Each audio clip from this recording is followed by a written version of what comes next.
पूछेंगे? माननीय मंत्री जी क्वेश्चन नहीं पूछेगा, आप दोबारा और Thank you, Speaker sir. After the federal rate increase, what is the total amount of outflow which are under foreign particular investors related to Tamil Nadu?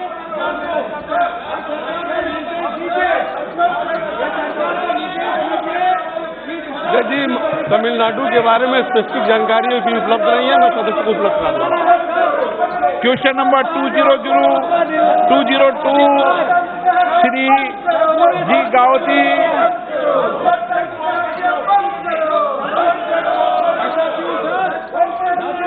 Question number 202. Question number 202. Sir, answer is laid on table.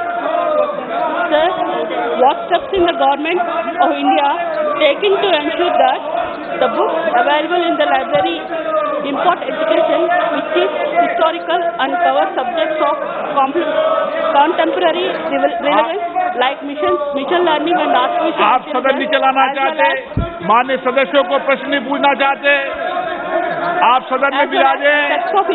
मैं आपको पर्याप्त समय पर्याप्त अवसर दूंगा, ये सदन आपका है। आप क्या बोलना चाहते थे? सर मैं ये कहना चाहता हूँ, आज सर आपकी अनुमति से आइटम नंबर 20 प्राइज राइट्स का डिस्कशन इनकी डिमांड पे लगा हुआ सर। ये सदन में चर्चा नहीं करना चाहते सर, हम चर्चा करना चाहते हैं। जो इन्होंने प्राइज राइट्स की डिमांड की थी वो भी हमने सदन में चर्चा के लिए लगा रखा सर। ये चर्चा करें और आपकी अपील माने और ये अपनी सीट में जाए। सदन की मर्यादा को बनाए रखना चाहता हूं। इस तरीके से सदन चलाना उचित नहीं है। मैं सदन की कार्रवाई आज 12 बजे तक के लिए स्थगित करता हूं।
माननीय सभासदों, माननीय सभापति जी,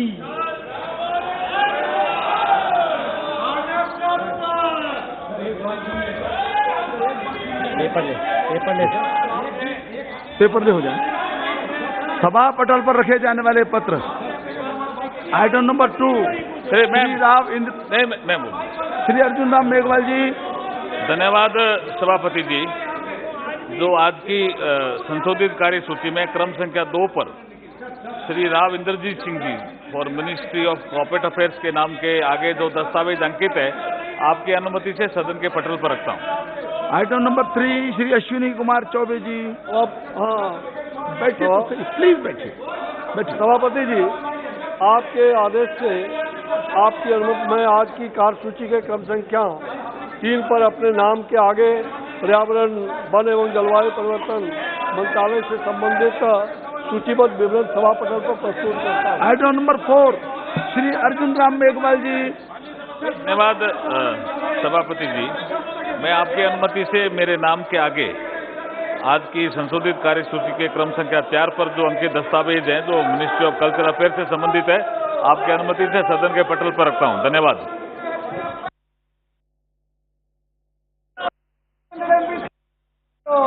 कार्यसूची में मेरे नाम के सामने वर्णित कागजात आपकी अनुमति से सदन के पटल पर रखता हूं।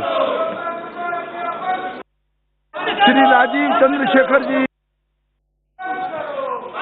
Sir, with your permission, I rise to lay on the table of the House the papers mentioned against my name at serial number 6 of the list of business in Lok Sabha for today. Item number 7, Shrimati Meenakshi Lekhi. Sir, with your permission, I rise to lay on the table of the House papers mentioned against my name at serial number 7. Shri Rameshwar तेली जी। सभापति महोदय, मैं आपकी अनुमति से आज की कार्यसूची में मेरे नाम के सामने क्रम संख्या 8 पर वर्णित दस्तावेज सदन के पटल पर रखता हूं। आइटम नंबर 9, श्रीमती अन्नपूर्णा देवी जी। सभापति महोदय, आपकी अनुमति से आज की कार्यसूची की क्रम संख्या 9 पर मेरे नाम के सामने उल्लेखित दस्तावेजों को मैं सभा पटल पर रखता हूं। Item number 10, Shri BL Verma ji. आदरणीय अध्यक्ष महोदय, मैं आपकी अनुमति से आज की लोकसभा की कार्यसूची में क्रम संख्या 10 पर अपने नाम के सम्मुख अंकित प्रपत्र हिंदी और अंग्रेजी में सभा पटल पर रखता हूँ। आइटम नंबर 11, डॉक्टर सुभाष सरकार जी। आदरणीय सभापति जी, आपकी अनुमति से आज की कार्यसूची की क्रम संख्या 11 पर मेरे नाम के सामने उल्लिखित दस्तावेजों को मैं सभा पटल पर रखता हूँ। आइटम नंबर 12, डॉक्टर भागवत करार जी। Honorable Speaker sir, with your permission, I rise to lay the paper mentioned against my name at serial number 12 in the list of business today. Santosh Gangwar जी। धन्यवाद महोदय, आज की कार्यसूची में क्रम संख्या 13 पर मेरे नाम के सम्मुख यथा सूचीबद्ध सरकारी उपक्रमों संबंधी समिति के सत्र में प्रतिवेदन की एक प्रति प्रस्तुत करता हूं। धन्यवाद। Item number 14, Shrimati Aparupa Poddar ji. I rise to lay the Hindi and English version of the fourth final action statement of the Standing Committee on Chemical Fertilizers as listed against my name at serial number 14 in today's orders paper. Thank you, sir. Item number 15, Shri Arjun Ram Meghwal ji. Item number 15। Thank you, Honorable Chairperson, sir. With your permission, I want to make a statement regarding the status of implementation of the recommendation, public observation contained in the 274th report of the Department related Parliamentary Standing Committee on Transport, Tourism and Culture on action taken by the government on the recommendation of observation contained in the 271st report of the Committee on Fellowship, Scholarship, Grants, Pension and Schemes administered by the Ministry of Culture pertaining to the Ministry of Culture. Thank you, sir. Doctor Subhash सरकार जी। आदरणीय सभापति महोदय, आपकी अनुमति से मैं उच्च शिक्षा विभाग शिक्षा मंत्रालय में संबंधित अनुदान मांगों 2022-23 पर महिलाएं, बच्चे, युवा और खेल विभाग से संबंधित शिक्षा संबंधी संसदीय स्थायी समिति के 337 प्रतिवेदन में निहित सिफारिशों और टिप्पणियों के कार्यान्वयन की स्थिति के संबंध में आज की कार्यसूची में क्रमांक 16 में अपने नाम के सामने उल्लिखित वक्तव्य देने के लिए उपस्थित हुआ हूँ। 17, माननीय मंत्री। सभापति महोदय, आपकी अनुमति से मैं आज की कार्यसूची में क्रमांक 17 में अपने नाम के सामने उल्लेखित केंद्रीय विश्वविद्यालय अधिनियम 2009 में संशोधन करने के लिए एक विधेयक पेश करने की अनुमति देने की अनुरोध करता हूं। प्रश्न है कि विधेयक को प्रस्तावित करने की अनुमति प्रदान की जाए। जो सदस्य इसके पक्ष में वो हाँ कहें, जो सदस्य इसके विरोध में वो ना कहें। मेरे विचार में निर्णय हाँ वालों के पक्ष में हुआ, हाँ वालों के पक्ष में हुआ। माननीय मंत्री जी, विधेयक को प्रस्तावित। सभापति महोदय, मैं सेंट्रल यूनिवर्सिटी अमेंडमेंट बिल 2022 प्रस्तावित करता हूँ। बैठ जाइए प्लीज, आप बैठिए तो सही। बोलने का अवसर तो तभी होगा। Please go back to your seat. आप कृपया सदन चलने दीजिए। महंगाई पर चर्चा स्वीकृत निश्चित हो चुकी है। प्लीज, सभा की कार्यवाही आज दोपहर 2 बजे तक के लिए स्थगित की जाती है।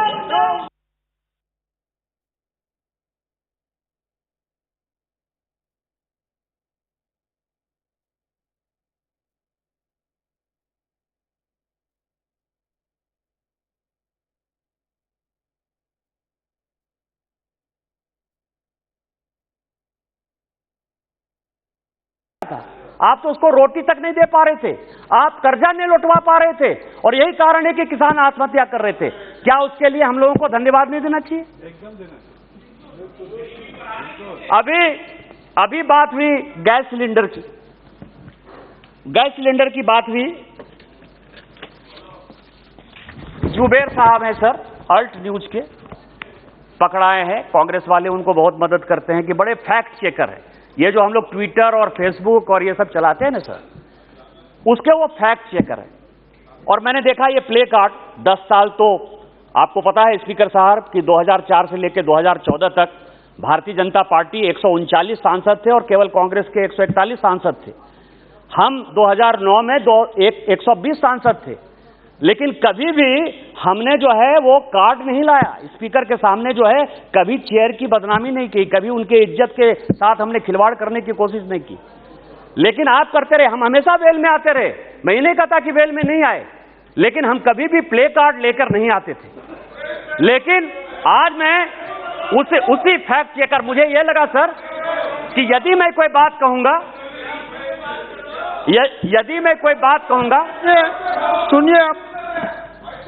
सुनिए आप बैठ जाइए। स्पीकर सर, ये जो सरकार थी ना सर, ये सरकार कमेटी, और हमारे यहां एक कहावत है कि ज्यादा जोगी मठ उजाड़।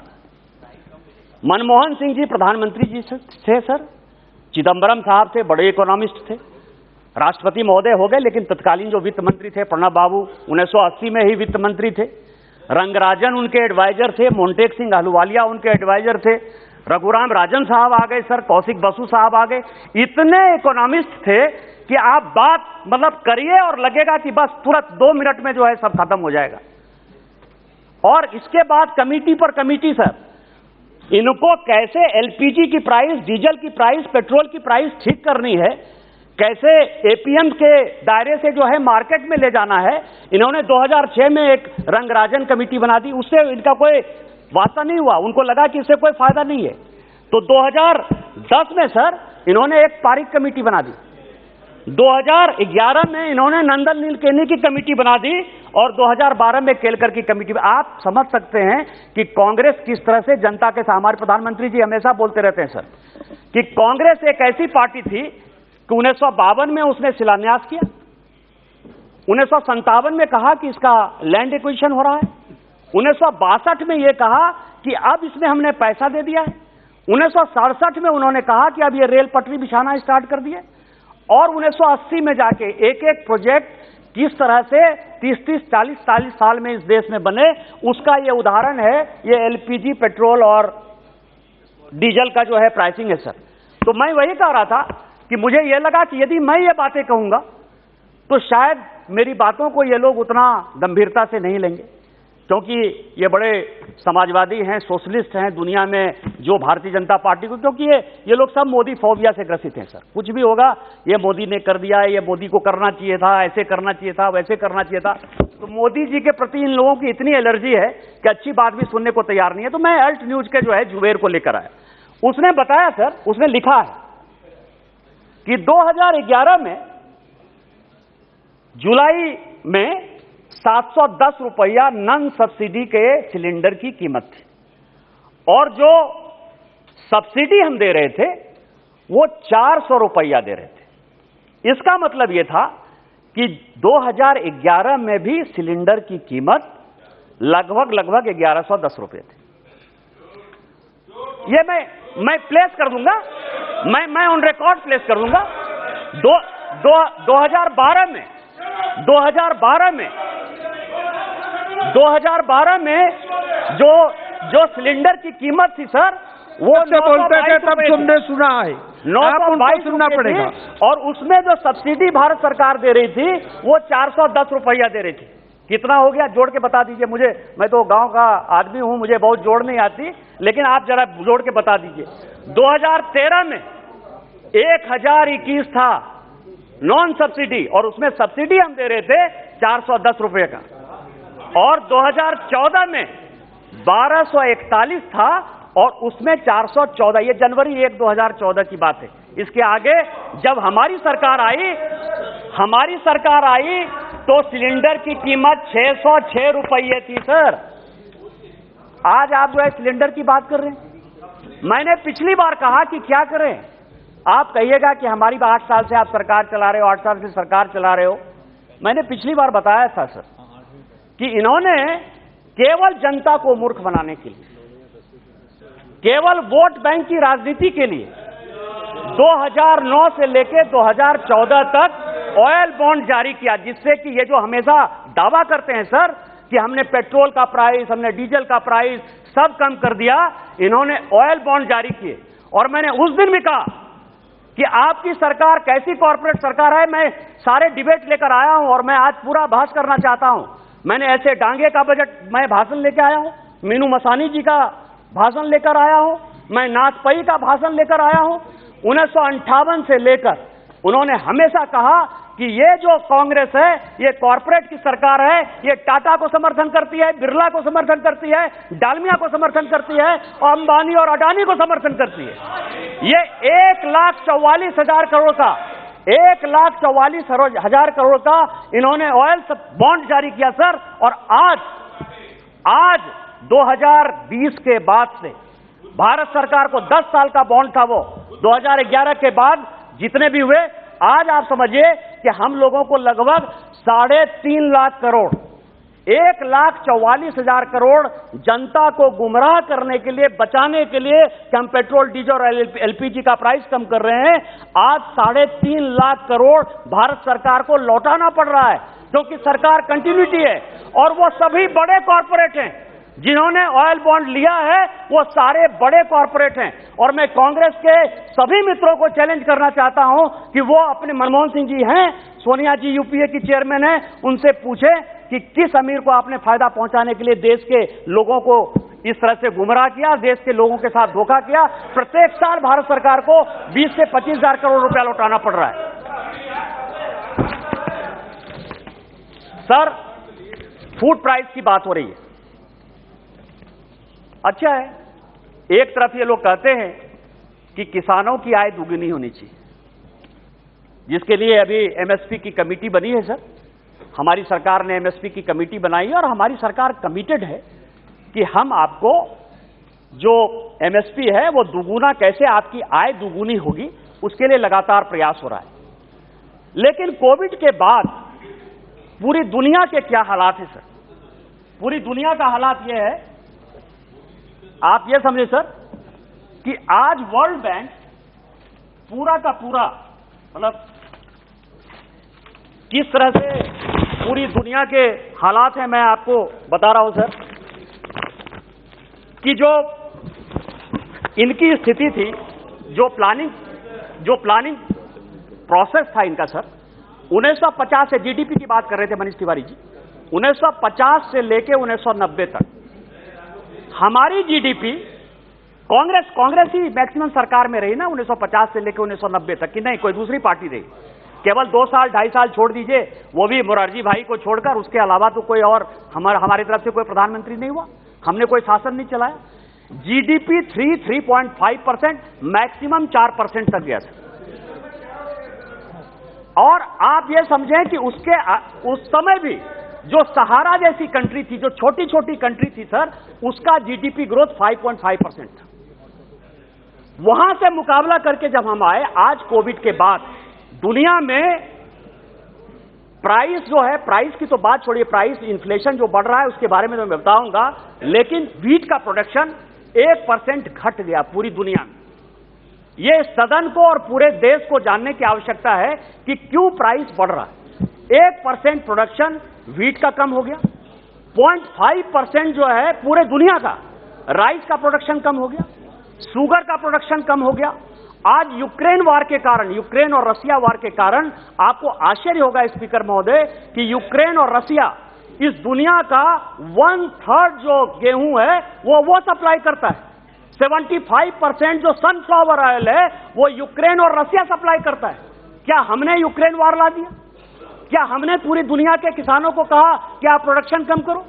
उसके बावजूद भी हमारे प्रधानमंत्री यदि 80 करोड़ गरीबों को फ्री का खाना दे रहे हैं, फ्री फंड का खाना दे रहे हैं, तो क्या हम बधाई के पात्र नहीं है? क्या हमको प्रधानमंत्री जी को बधाई नहीं देना चाहिए?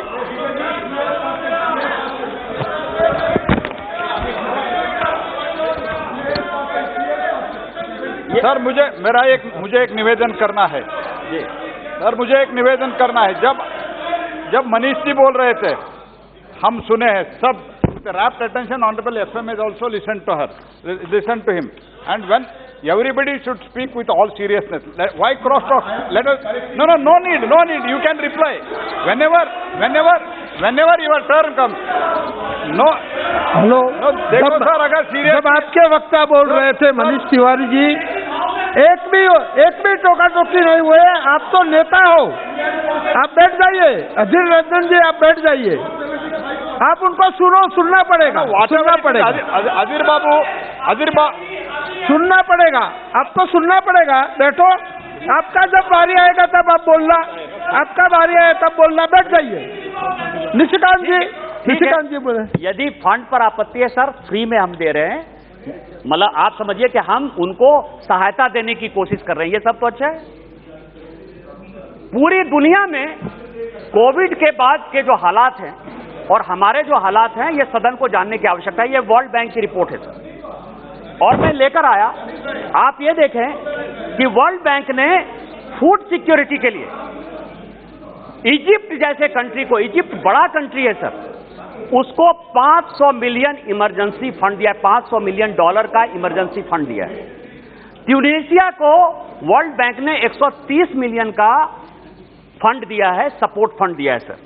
2.3 बिलियन उसने सदर्न अफ्रीका को दिया है। बांग्लादेश जैसे कंट्री को 87.8 मिलियन दिया, ये सब फूड सिक्योरिटी के लिए दिया है। भूटान को उसने जो है 0.5 बिलियन दिया है सर, मतलब उसको सपोर्ट करने के लिए। चाड जैसी छोटी कंट्री को उसने 30 मिलियन दिया है। ग्वाटेमाला को उसने 40 मिलियन दिया है। और आप ये समझिए कि पूरी दुनिया को, रवांडा को, मतलब मैं पूरा पढ़ सकता हूं, रवांडा को कितना दिया, सेनेगल को कितना दिया, बांग्लादेश को कितना दिया। लेकिन भारत एक ऐसा देश है सर, मोदी जी के नेतृत्व में, कि आज की डेट में हम एक्सपोर्ट कर रहे हैं। हम चावल दुनिया को दे रहे हैं, गेहूं दुनिया को दे रहे हैं, शुगर दुनिया को दे रहे हैं, और यदि किस्मत ने साथ दिया तो हम ऑयल भी अब कुछ दिन के बाद दुनिया को देंगे। इस तरह की पॉलिसी हमारी सर। और जनता को, आप प्राइस राइज की बात कर रहे हो, फूड की बात कर रहे हो। मैं अभी देख रहा था कि मार्च 2022 में जो है टमाटर का दाम कितना था, आलू का दाम कितना था, और आज जुलाई में टमाटर और आलू का दाम कितना है। यदि आप लोग मार्केट जा रहे होगे तो आपको लगेगा कि मार्च में जितना दाम था उससे कम दाम जो है टमाटर का, आलू का, प्याज का आज है। क्या हमको सरकार को बधाई नहीं देना चाहिए? और आप जो है फूड सब्सिडी की बात कर रहे हो।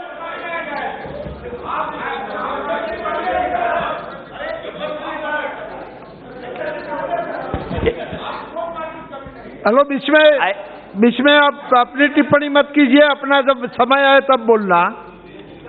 क्या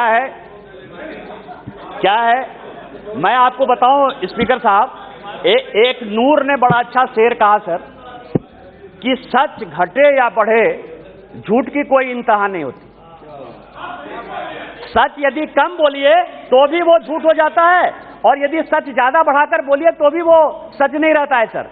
लेकिन झूठ तो जितनी मर्जी उतनी बोलते रहिए। कांग्रेस का तो यही इतिहास है सर, कोई किसी चीज पर वो बहस ही नहीं करना चाहते सर। आज श्रीलंका के बारे में अभी जयशंकर जी उस दिन बहस कर रहे थे, श्रीलंका के इकोनॉमी के बारे में बता रहे थे, लेकिन किसी ने जो है कहा कि उनको श्रीलंका के बारे में बताना चाहिए था, वो फ्रीबीज के बारे में बताने लगे। मनीष तिवारी जी जिन्होंने अपना भाषण शुरू किया सर, आज पंजाब के क्या हालात थे, बैंक जो है उसको पैसा देने को तैयार नहीं है। कहां से पैसा आएगा? FRBM एक्ट का जो है इन लोगों ने बाजा बजा दिया है, चाहे वो पंजाब हो, चाहे वो राजस्थान हो, चाहे वो बंगाल हो, कहां से, चाहे छत्तीसगढ़ हो, कहां से पैसा लाओगे? कर्जा आप लो और इसके बाद आप कहो कि मोदी जी के कारण बढ़ रहा है, मोदी जी के कारण बढ़ रहा है। आज जो है कई एक जो अपोजिशन रूल्ड स्टेट हैं, चाहे वो तेलंगाना हो, चाहे वो पंजाब हो, चाहे वो छत्तीसगढ़ हो, चाहे वेस्ट बंगाल हो, आज रिजर्व बैंक ऑफ इंडिया उनको पैसा देने को तैयार नहीं है। और ये आज सारे सदन को, पूरे देश को ये देखने की आवश्यकता है, क्योंकि जो LPG सिलेंडर की बात यदि हम करते हैं तो माननीय प्रधानमंत्री जी ने कहा कि हम जो है अपनी सब्सिडी छोड़ें, देश के सारे लोगों ने सब्सिडी छोड़ दिया। आज 9 करोड़ लोगों को उज्ज्वला योजना से हम लोगों ने फायदा पहुंचाया और प्रत्येक साल वो 3 सिलेंडर ले रहे हैं, कोई सिलेंडर खाली नहीं है, वो भी आंकड़े हमारे पास हैं। फ्री बीज के बाद इस देश की क्या इकोनॉमी होनी है, यह सोचने का सवाल है कि केवल वोट से वोट जीतते रहोगे, 5 साल के लिए शासन करोगे, कि अपने फ्यूचर के लिए, अपने बच्चों के लिए कोई स्थिति छोड़कर जाओगे? क्या आज सोचने का सवाल नहीं है? क्या हम सरकार नहीं चला रहे हैं? बिहार में हमारी सरकार है, हम नहीं चला रहे हैं? क्या असम में हमारी सरकार है, हम नहीं चला रहे हैं? क्या राजस्थान में हम सरकार नहीं चला रहे थे? मध्य प्रदेश में सरकार नहीं चला रहे हैं? क्या हमको वोट नहीं चाहिए? हम फ्रीबीज की बात नहीं करते। फ्रीबीज की बात इसलिए नहीं करते कि हम हमेशा सोचते हैं, भारतीय जनता पार्टी हमेशा सोचती है ये देश हमारा है, एक चुनाव हारने और जीतने से कोई फर्क नहीं पड़ता है। और यही कारण है कि इन्फ्लेशन बढ़ता है, यही कारण है बैंकों की स्थिति खराब होती है, यही कारण है कि जब आप गए थे तो आपने पूरे के पूरे बैंक को NPA कर दिया था। आप केवल फोन पर जो है फोन बैंकिंग के आधार पर लोगों को कर्ज दिया करते थे।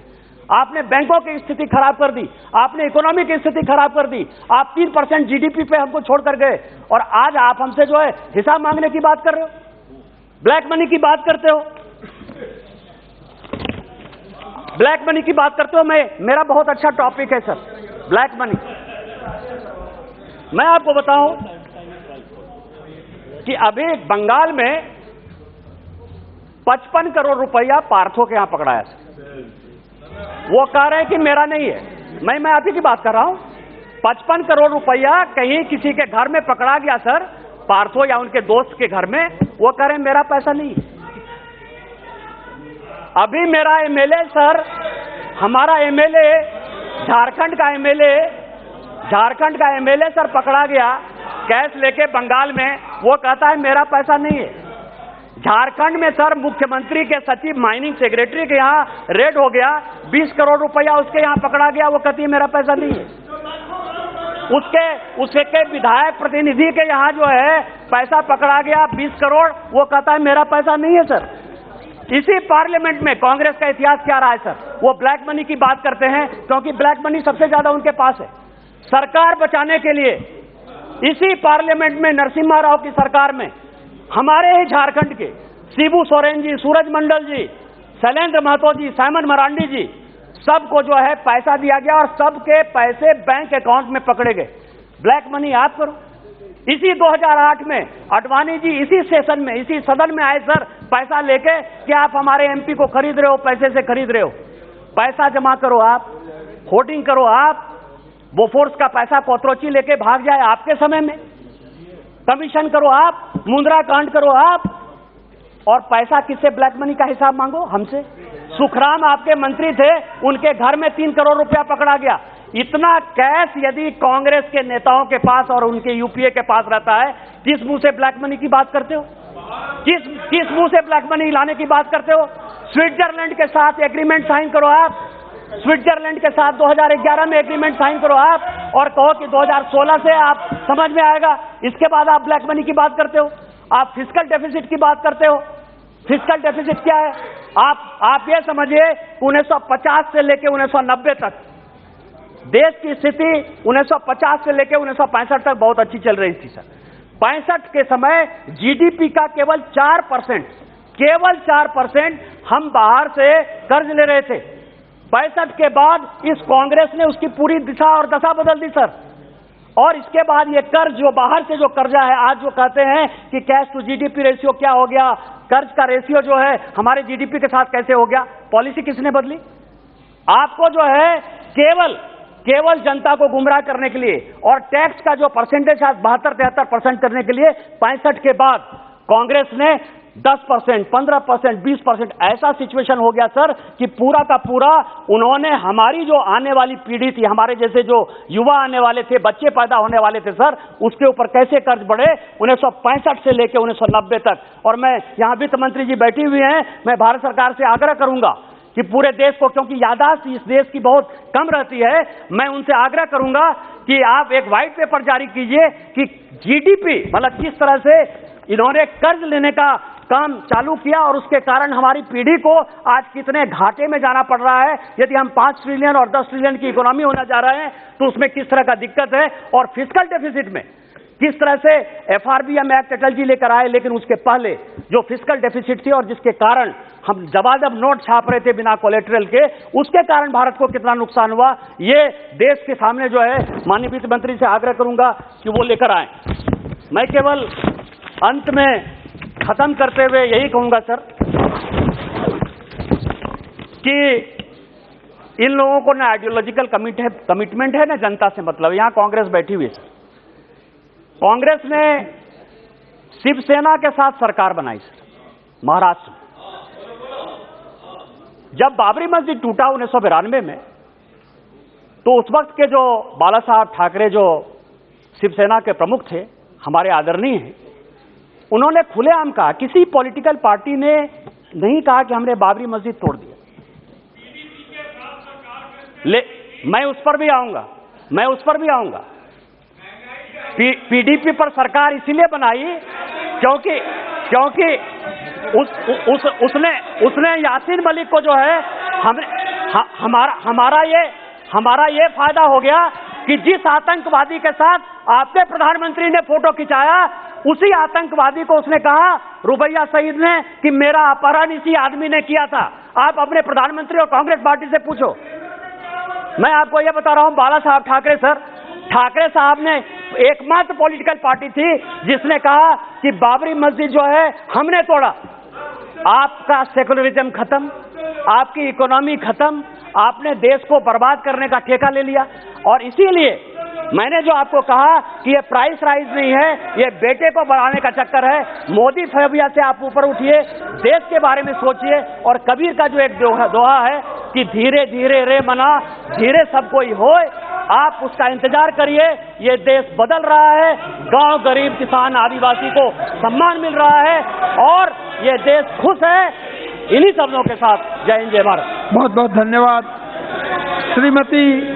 श्रीमती कनी मुजी जी।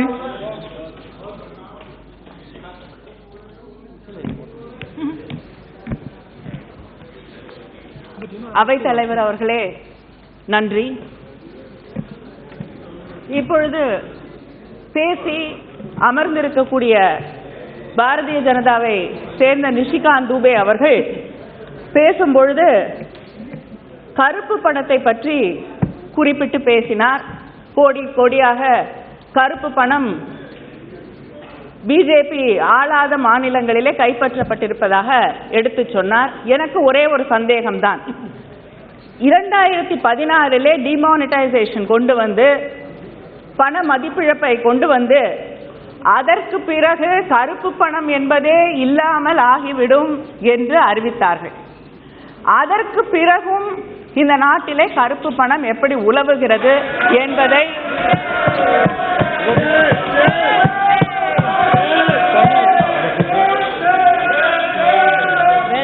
அவர் எனக்கு சொன்னால் வசதியாக இருக்கும். ஏனென்றால் அந்த பண மதிப்பிழப்பிற்கு பிறகு இந்தியா மிகப்பெரிய அளவிலே பொருளாதாரத்திலே சரிந்திருக்கிறது. பிஜேபியோடு தமிழ்நாட்டிலே கூட்டணியிலே இருக்கக்கூடிய அதிமுக ஆட்சி செய்த காலகட்டத்திலே எங்களுடைய சட்டமன்றத்திலே பாலிசி, கவர்மெண்ட் பாலிசி நோட்ல பண மதிப்பிழப்பால் டிமானிட்டைசேஷனால எம்எஸ்எம்இஸ் சிறு குறு தொழில்கள் 50,000 தொழிற்சாலைகள் மூடப்பட்டிருக்கிறது என்பதை அவர்கள் பதிவு செய்திருக்கிறார்கள். எத்தனையோ பேர் அந்த பண மதிப்பிழப்பின் காலகட்டத்திலே அங்கே வரிசையிலே நின்று உயிரிழந்திருக்கிறார்கள். எத்தனையோ இன்னல்களை இந்த நாடு சந்தித்தது. இதற்கெல்லாம் காரணம் அதை பொறுமையாக இந்த நாடு ஏற்றுக்கொண்டது. இவர்கள் சொன்ன வாக்கு என்னவென்றால் அதற்கு பிறகு கருப்பு பணம் இருக்காது என்று. ஆனால் இப்பொழுதும் கருப்பு பணம் கிடைக்கிறது என்று பேசிக் கொண்டிருக்கும் பொழுது இத்தனை இன்னல்களையும் இத்தனை பொருளாதார சரிவையும் நாங்கள் ஏன் சந்தித்தோம் என்பதற்கு அவர்கள் ஒரு விளக்கத்தை அளித்தால் அதுதான் உயிரிழந்திருக்கக்கூடிய மக்களுக்கு நியாயமாக இருக்கும். இன்று பிரதமர் மோடி அவர்களுக்கு ஒரு குழந்தை ஒரு ஹிந்தியில தான் எழுதியிருக்காங்க, ஒரு கடிதம் எழுதியிருக்கிறது. அதாவது கனூஜ் டிஸ்ட்ரிக்ட்ல இருந்து, my name is Kriti Dubey, நான் 1ஆம் வகுப்பில் படிக்கிறேன். Modi Dubey, Modi ji, you have caused immense price rise. Even my pencil and rubber have got costlier. The price of Maggi has increased too. Now my mother beats me for asking for a pencil. What shall I do? The other kids, I think because they don't have pencil, they can't afford to buy the pencil, they steal it from her. So what answer do we have to give?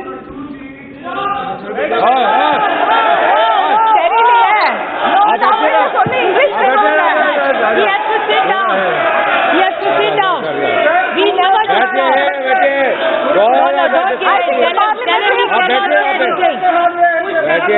He has not.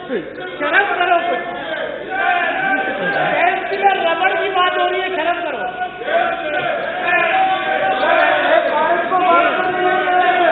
நீங்க எந்த வாக்குறுதியும் நிறைவேற்றலன்னா நாங்க என்ன பண்றது? சற்று நேரத்திற்கு முன்னால் தான் அமைச்சர் பெருமகன் எழுந்து நீங்க பேசும்பொழுது நாங்க அமைதியா இருக்கோம், அதனால நாங்க பேசுறப்ப நீங்க அமைதியா இருக்கணும்னு சொன்னீங்க.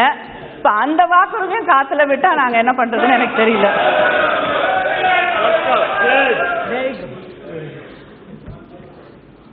இப்படி ஒவ்வொன்றாக மக்கள் பாதிக்கப்படக்கூடிய அளவிலே அடித்தளத்திலே இருக்கக்கூடிய அடித்தட்டிலே இருக்கக்கூடிய மக்கள் ஒவ்வொரு நாளும் வாழ்க்கையே போராட்டமாக மாறக்கூடிய ஒரு நிலையை இந்த ஆட்சி உருவாக்கி வைத்திருக்கிறது. பெட்ரோல் டீசல் விலை ஒவ்வொரு நாளும் ஏறிக்கொண்டிருக்கிறது. இந்த ஆட்சி பதவியேற்றுக் கொள்வதற்கு முன்னால், அதாவது 2014 பெட்ரோலுடைய விலை 71 ரூபாய், டீசலுடைய விலை 53 ரூபாய், எல்பிஜி சிலிண்டருடைய விலை 414 ரூபாய். இன்னைக்கு 1000 ரூபாய்க்கு மேல 1200 எல்பிஜி சிலிண்டர். பெட்ரோல் விலை 100 ரூபாவை தாண்டிடுச்சு. டீசல் விலை 100 தொட்டு கொண்டிருக்கிறது. இந்த நாட்டில் அதிகமாக அடித்தட்டில் இருக்கக்கூடிய மக்கள் சாதாரண மக்கள். நீங்கள் அடிக்கடி சொல்லக்கூடிய, நான் இங்க வந்து கத்துக்கிட்ட ஒரு ஹிந்தி வார்த்தை ஆம் ஆத்மி. ஆம் ஆத்மிகள் அதிகமாக பயன்படுத்தக்கூடிய 2 சக்கர வாகனங்கள். ஒரு நாளைக்கு அவங்களுக்கு ஒரு 1 to 2 litre petrol, 3 litre petrol வேலைக்கு போனோம்னா போட வேண்டிய நிலையில் இருக்கிறார்கள். 300 ரூபாய் ஆகுதுன்னு வச்சுக்கோங்க வேலைக்கு போயிட்டு வரணும்னா. அதுவே கிட்டத்தட்ட 15,000 ரூபாய். விலை ஏற்றம் கோவிட் வந்த பொழுது அரசாங்கம் என்ன செஞ்சது? எம்பிக்களுடைய சேலரிய வருமானத்தையே குறைத்தது. தனியார் நிறுவனங்கள் இதை தாண்டி செய்யும். நீங்கள் குறைச்சது தப்பில்லை, நியாயம், நான் இல்லைன்னு சொல்லல, அது சந்தோஷமா ஏற்றுக்கொண்டோம். ஆனால் எத்தனை தனியார் நிறுவனங்கள் அங்கே வேலை செய்து கொண்டிருந்தவர்களுடைய வருமானத்தை குறைத்தது, பாதியாக குறைத்தது. பல பேர் வேலை இழந்தார்கள். இந்த நிலையிலே ஒரு மாசம் ஒரு 30,000 ரூபாய் 25,000 ரூபாய் சம்பாதிக்கக்கூடிய ஒரு குடும்பத்துல 15,000 வேலைக்கு போகாம இருக்க முடியாது. 15,000 ரூபாய் பெட்ரோல் டீசலுக்கே கொடுக்கணும். எல்பிஜி சிலிண்டருக்கு 1000 ரூபாய் என்றால் 1000க்கு மேல கொடுக்கணும், 65 அப்படின்னு ஒரு நிலை இருந்தால் அந்த குடும்பம் எப்படி வாழ முடியும்? அது மட்டும் இல்லாமல் அத்தியாவசிய பொருட்கள், உணவுப் பொருட்களுடைய விலை அதிகரித்திருக்கிறது. 2014 பாம் எண்ணெய் பாம் ஆயில் 68 ரூபாய், இன்னைக்கு 160 ரூபாய். வனஸ்பதி 70, இன்னைக்கு 170. கிரவுண்ட்நட் ஆயில் கடலை எண்ணெய் 116, இன்னைக்கு 188. இப்படி எண்ணெய் ஒவ்வொரு குடும்பத்திலையும் பயன்படுத்தக்கூடிய எண்ணெயோடைய விலை இப்படி ஏறிக்கொண்டே இருக்கிறது. எல்லா பொருட்களுடைய விலையும். மாண்புமிகு உறுப்பினர் அவர்கள் பேசும்பொழுது நிஷிகாந்த் துபே அவர்கள் வெங்காய விலை குறைஞ்சிருக்கு, டொமேட்டோ தக்காளி விலை குறைஞ்சிருக்கு அப்படின்னு சொன்னாரு. அது ரெண்டையும் மட்டும் வச்சுக்கிட்டு ஒவ்வொரு குடும்பத்திலையும் 3 வேளையும் சட்னி அரைச்சு சாப்பிட முடியுமா? எல்லா விலையும் ஏறி இருக்கு. அப்ப ஒரு குடும்பத்துல அந்த பிள்ளைகளுக்கு உணவு வாங்குவதற்கு கூட ஒரு தாயால் முடியாத ஒரு நிலை. கணவன் வேலைக்கு போகணும், பெட்ரோல் போடணும், பெட்ரோலுக்கு காசு போகுது, எல்பிஜி சிலிண்டர் வாங்கணும், அதுக்கு காசு போகுது. அதுவும் என்ன, நீங்க என்ன சொன்னீங்க, சப்சிடைஸ் பண்றோம், அதனால எல்லாரும் உங்களுடைய அந்த கோட்டாவை விட்டு கொடுத்துருங்கன்னு பல பேர் உங்களுடைய வாக்குகளை நம்பி விட்டு கொடுத்தார்கள். ஆனா இன்று கிட்டத்தட்ட யாருக்குமே அவங்களுடைய வங்கி கணக்கிலே வந்து சேர வேண்டிய அந்த சப்சிடி, எல்பிஜி சிலிண்டருடைய சப்சிடி வந்து சேருவதே இல்லை என்பதுதான் உண்மை நிதர்சனம். இங்கே அசீம் பிரேம்ஜி யூனிவர்சிட்டி அவங்க ஒரு ரிப்போர்ட் எடுத்திருக்காங்க. அதுல இதுவரை இல்லாத அளவு 23 கோடி இந்தியர்கள் பிலோ பாவர்ட்டி லைன் அதுல விழ வேண்டிய ஒரு நிலைக்கு தள்ளப்பட்டிருக்கிறார்கள் என்று அவர்கள் தெரிவிக்கிறார்கள். மத்தியதர வர்க்கத்தில் இருந்த மிடில் கிளாஸ் 3.2 கோடி இந்தியர்கள் ஏழ்மை நிலைக்கு தள்ளப்பட்டிருக்கிறார்கள். From middle class into poverty they have been pushed. இதுதான் இன்னைக்கு இந்தியா இருக்கக்கூடிய நிலை. ஆனா all is not bleak and black. ஏன்னா ஒருவர் இந்தியாவின் இருக்கக்கூடிய ஒரு தொழிலதிபர் உலகத்திலேயே 4வது பணக்காரராக உயர்வு பெற்றிருக்கிறார். பில்கேட்ஸை தாண்டி ஒரு இடத்திற்கு அவர் இன்று கொண்டு போய் வைக்கப்பட்டிருக்கிறார். அதனால சில பேர் வாழ்ந்து கொண்டிருக்கிறார்கள். ஏன்னா அவங்களுக்கு கார்ப்பரேட் இண்டஸ்ட்ரீஸ்க்கெல்லாம் டாக்ஸ் ரிபேட் கொடுக்கப்படுகிறது.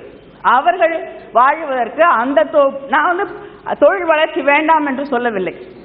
ஆனால் அடித்தட்டிலே இருக்கக்கூடிய மக்களுக்கு எந்த உதவியும் செய்ய தயங்கக்கூடிய இந்த ஆட்சி இப்படி இருக்கக்கூடிய கார்ப்பரேட் நிறுவனங்களுக்கு மட்டுமே உதவிகளை தொடர்ந்து செய்து கொண்டு அவர்களை வளர்த்தெடுத்துக் கொண்டு வார்த்தெடுத்துக் கொண்டிருக்கக்கூடிய ஒரு ஆட்சியாக இந்த ஆட்சி இங்கே நடைபெற்றுக் கொண்டிருக்கிறது. இவர்கள் 5 மில்லியன் கிட்டத்தட்ட இந்த கோவிட் வருவதற்கு முன்னாலேயே இதுவரைக்கும் 45 சுதந்திரம் பெற்று 45 ஆண்டுகளுக்கு பிறகு நாம் முதலாக இந்த அளவுக்கு மோசமான வேலையற்ற ஒரு நிலையை, வேலை கிடைக்காத ஒரு நிலையை இந்த நாட்டிலே சந்தித்தோம். ஆனால் அதன் பிறகும் தொடர்ந்து வேலை கிடைப்பது என்பது சரிந்து கொண்டே வந்து அக்டோபர்ல மட்டுமே 5 மில்லியன் பேருக்கு வேலை இல்லாமல் போகக்கூடிய ஒரு நிலையை நாம் உருவாக்கி வைத்திருக்கிறோம் என்று சிந்தித்து பார்த்தோம் என்றால் இந்த நாட்டிலே இருக்கக்கூடிய இளைஞர்களுடைய எதிர்காலம் என்னவாக இருக்கும் என்ற massive hike in petrol prices is a prime example of the failure of Congress-led UPA. This will put burden on hundreds of crores on Gujarat. என்று குஜராத் முதலமைச்சராக இருந்த அந்த காலகட்டத்திலே அவர் குறிப்பிட்டு சொல்லுகிறார். இன்று பெட்ரோல் விலையை குறைக்கக்கூடிய இடத்திலே நீங்கள் இருக்கிறீர்கள். இன்று உலக சந்தையிலே பெட்ரோல் டீசல் விலை வீழ்ச்சி அடைந்திருக்கிறது. ஆனால் அந்த பெட்ரோல் டீசல் வீழ்ச்சியின் எந்த பயனும் இங்கே இருக்கக்கூடிய சாமானிய மக்களை எட்டவில்லை என்பது நிச்சயமாக வருத்தப்படக்கூடிய ஒன்று என்பதை நாம் நினைவிலே வைத்துக் கொள்ள வேண்டும்.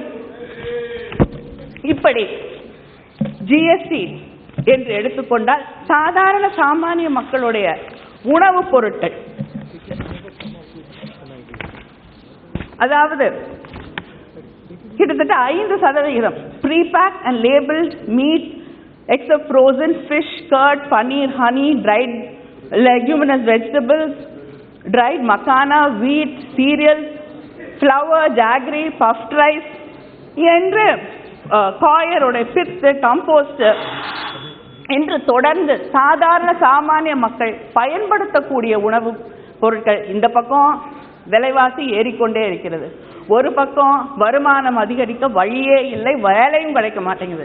இன்னொரு பக்கம் அடிப்படை உணவுப் பொருட்களுடைய விலையை கூட நீங்க ஏற்றிக்கிட்டே ஒவ்வொரு நாளும் அதை குறைப்பதற்கு எந்த வழிவகையும் செய்யாத ஒரு நிலை இருக்கும் பொழுது இங்கே இருக்கக்கூடிய மக்கள் எப்படி வாழ்வது என்பதற்கு இந்த அரசாங்கம் பதில் சொல்ல வேண்டும். இங்கே பேசும் பொழுது திரு தூபே அவர்கள் சொன்னார்கள், எதிர்கட்சி ஆளக்கூடிய மாநிலங்களிலே, அதாவது பிஜேபி ஆளாத மற்ற மாநிலங்கள் எல்லாம் இருக்கக்கூடியவர்களுக்கு ஆர்பிஐ அவர்களுக்கு கடன் கொடுக்க தயாராக இல்லை என்று. நான் ஒரே ஒரு கோரிக்கையை இங்கே வைக்க விரும்புகிறேன். நீங்க இங்கே இருக்கக்கூடிய ஒன்றிய அரசாங்கம், மாநில அரசாங்கங்களுக்கு, நீங்கள் ஆட்சி செய்யாத அரசாங்கங்களுக்கு, நீங்கள் பதவியிலே ஆட்சியிலே இல்லாத அரசாங்கங்களுக்கு நீங்க நிலுவையிலே இருக்கக்கூடிய ஜிஎஸ்டி தொகையை கொடுத்தீங்கனாலே போதும். நீங்க எங்களுக்கு வேற எந்த கடனும் தர வேண்டாம். அதை தந்தாலே எங்களால் நிச்சயமாக இன்னும் வளமான ஒரு மாநிலத்தை உருவாக்கி நன்றி. Thank you. Dr. Kakoli Ghosh Dasidar ji. प्रणाम सभापति महोदय, मैं अखिल भारत तृणमूल कांग्रेस की ओर से आभार व्यक्त करती हूं कि राय। एक्सक्यूज मी, एक मिनट, निशिकांत जी ब्रीफली। सभापति महोदय, इनका नाम बोला था। सभापति महोदय, ये कंफ्यूजन नहीं होना चाहिए। मैंने ये नहीं कहा कि अपोजिशन रूल्ड स्टेट को आरबीआई पैसा नहीं देना चाहती। मैं ये कह रहा हूं कि फ्रीबीज के कारण आपकी इकोनॉमी जो डाउन है, आपने एफआरबीएम एक्ट का जो एस्केलेशन कर दिया है, इस कारण से आरबीआई आपको पैसा देने को तैयार नहीं है। आप अच्छे से इकोनॉमी चलाओ, सब पैसा देंगे आपको। धन्यवाद। मैडम दस्तीदार जी प्लीज बैठ जाइए। उनकी बातें रिकॉर्ड में जाएगी। ये बात रिकॉर्ड में नहीं जाएगी। इनका नाम लिया था तो क्या हुआ? बात में नहीं मैडम डॉक्टर काकोली घोष जी। प्रणाम सभापति महोदय, मैं अखिल भारत तृणमूल कांग्रेस की ओर से आभार व्यक्त करती हूं कि देर आए पर दुरुस्त आए। महंगाई एक बहुत अहम मुद्दा है जो आज के जनता पर, भारतवर्ष में हर जनता का और हम सभी को बहुत चिंतित होकर रखा है, क्योंकि महंगाई इस जगह पर आए हैं, ये सरकार कोई कदम भी नहीं उठाया। महंगाई पर चर्चा करने के लिए इजाजत देने के लिए मैं अध्यक्ष महोदय का शुक्रगुजार हूं। आज के दिन में आम जनता पर क्या गुजर रही है, ये सरकार को समझना चाहिए। मैं तो सहमत थी, मंत्री महोदय यहाँ है नहीं, जब सत्ते पे नहीं थे तब मंत्री महोदय ने यहाँ, मैं नाम नहीं लेना चाहती हूँ, एलपीजी सिलेंडर लेके बहुत शोर शराबा की थी। अभी मैं जानना चाहती हूँ कि वो मंत्री महोदय का राय क्या है, जो एलपीजी लाखों औरत गांव में अभी भी चूल्हा फूंकते हुए दिखते हैं, क्योंकि उज्ज्वला योजना में जिसको सिलेंडर मिला था अभी खरीदने का पैसा नहीं है। लाखों सिलेंडर खाली पड़ा हुआ है। अभी ये सोचना चाहिए कि ईंधन में आग लगा है। कभी कभी मेरे मन में आता है कि ये सरकार बहादुर क्या हमें कच्चा खाने का आदत दिलाना चाहते हैं। कच्चा खाने का दूसरा मतलब कोई मत समझो कि दूसरा कोई मतलब है। मैं कहती हूँ कि ये सब्जी अगर मैं कच्चा खा जाती हूँ क्योंकि ईंधन नहीं मिलता है, तो वही कच्चा खाने का बात कर रही हूँ, क्योंकि एलपीजी सिलेंडर ये चंद महीनों में चार बार एलपीजी सिलेंडर का दाम बढ़ा। 3-4 साल पहले जब इसका भाव था 600, आज हो गया 1100। तो आप समझिए कि जो गरीब है, जो मजबूर है, वो कैसे 1100 रुपया देके सिलेंडर खरीदेगा। सरकार को सोचना चाहिए। ये हमें कच्चा खिलाने की आदत जो आप लोग डलवाना चाहते हैं, ये बंद कीजिए। ईंधन का, एलपीजी का भाव जरूर कमती कीजिए, क्योंकि आम जनता को बहुत तकलीफ हो रहा है इससे। आपको ये सोचना चाहिए कि मंत्री महोदय कितना शोर शराबा करके सत्ता पे आ गया, बस भूल गया आम जनता को। कहाँ है सिलेंडर लेके उनका जो जुलूस निकालती थी, बात करती थी, आज यहाँ है नहीं, मैं नाम नहीं ले रही हूँ। तो इसके बाद भी सोचना चाहिए कि हर चीज के ऊपर जो जीएसटी लगा है, टैक्स लगा है, एक तो बात है कि पेट्रोल या डीजल, इसके ऊपर भाव इसका बढ़ने से सब पर असर आता है, सब चीजों का भाव बढ़ जाता है। So we have to agree that the prices of the petrol diesel, which are skyrocketing at the moment, is largely because the tax that central government is levying on it. West Bengal is amongst the first few states that took immediate steps through Honorable Chief Minister Mamata Banerjee, who reduced and gave a subsidy of 1 rupee for the benefit of the common man. I want to request the central government that the lion's share of taxes on fuel falls on the central government. The center imposes both flat and ad valorem rates on fuel. The center has been levying excise duties and also says, so this rupees 32.90 per litre on petrol and rupees 31.80 per litre on diesel, which has increased, has hiked, this excise duty has hiked from rupees 19.98 litre to rupees 32.9 in 2020. So this is indirectly increasing the cost of all edibles, all kinds of consumables and everything required for daily life. In spite of, this increase has been in spite of the international oil pricing having plunged to a multi-year low due to the pandemic in 2020. Even though the crude oil per barrel was so low, the tax was being increased by the central government, which is not desirable for the good economy. The economy has totally been shuttered. The excise revenue from petrol and diesel increased by over 94% from about rupees 1,720 billion to 3,343 billion. Since 2014 up to 2020, the government's collection from levy of excise duty on petroleum products has risen 33% in the first 6 months of this current fiscal year. Central taxes on petrol and diesel rose by over 307%, and in the last 6 years, allowing the union government to mop up a sum of rupees 2.94 lakh crores through taxes on fuel between April 2020 and January 2021. In the last 3 years, under the central excise taxes, a whopping rupees 14 lakh crore has been collected by the center and states combined. However, the center has changed the way these taxes are shared with the states, and the states are not getting the share. The central government is getting a larger part of it, and so the states find them fiscally cornered. This is again against the federal structure, in which the states are not getting the share of this tax structure. The Finance Commission says that the states should get as much as 41% of their excise share. but due to the cess levied by the center gets bigger share of taxes, leaving the state with little option. If we look at the wholesale price index, we depend a lot on the agriculture.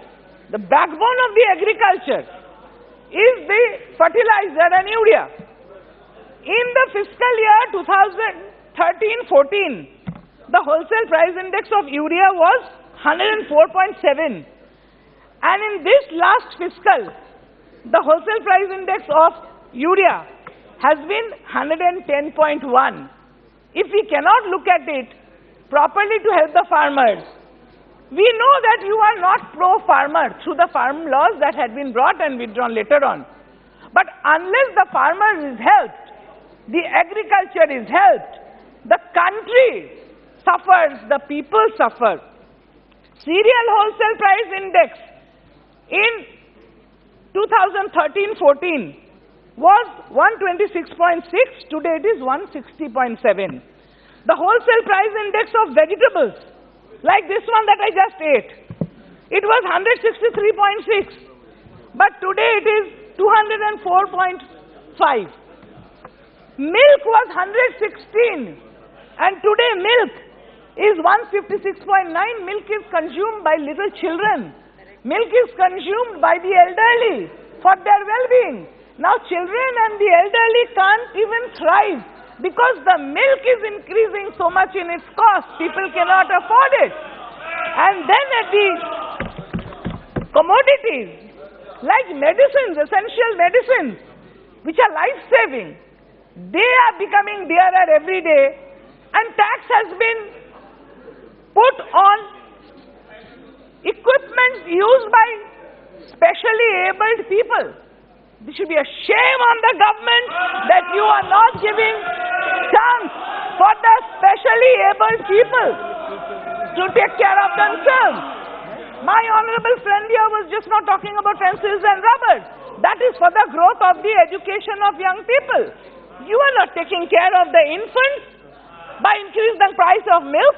You're not taking care of the children in their education by increasing the price of pencils and rubbers. You're not even taking care of the economy at all. You should put more attention on the economic condition of the country than rather putting advertisements or apna dhera pitana. And the retail inflation has remained at 7, which is above the RBI's, Reserve Bank of India, tolerance level of 6. With the GST slab, price of everyday essential, you know, lot of people in the country, they take mudi and chira. Murmura कहते हैं, चूड़ा कहते हैं, दही कहते हैं, packaged food तो भी सही, packaged food गरीब लोग उतना नहीं लेते हैं, लेकिन मुड़मुड़ा जिसको कहते हैं, चूड़ा जिसको कहते हैं, और हॉस्पिटल बेड्स, मरीज गया तो उसके ऊपर जीएसटी। तो मैं पूछना चाहूंगा कि आप मुर्दा के ऊपर भी जीएसटी लगाएंगे क्या? मुर्दा को जलाने के लिए जीएसटी लगाएंगे क्या? अभी हाल ऐसा हुआ है इस देश का कि हर चीज पर जीएसटी लगा दिया। The price of cooking oil today stands at an average of 180 per liter in this year, whereas in 2014 it was only 105. बोल रहे थे आप यूपीए के टाइम में, मैं याद करना चाहती हूँ, मैं बहुत इज्जत करती थी, अभी हमारे बीच नहीं है, लीडर थी यहाँ सुषमा स्वराज जी, उन्होंने कहा था 2004 में कि हम जब छोड़ के गए थे पेट्रोल का लीटर था 35 रुपया और चंद महीनों में यूपीए आके उसको 66 रुपया बना दिया। तब 66 रुपया में उन्होंने यहाँ खड़ी होकर बात रखी अपनी, 66 में। अभी सोचिए पेट्रोल का 100 से भी ज्यादा 110 के बराबर है, गाड़ी नहीं चलती। अरे तू बैठ, तुमको क्या पता है, बैठो, तुमको क्या पता है, बैठो।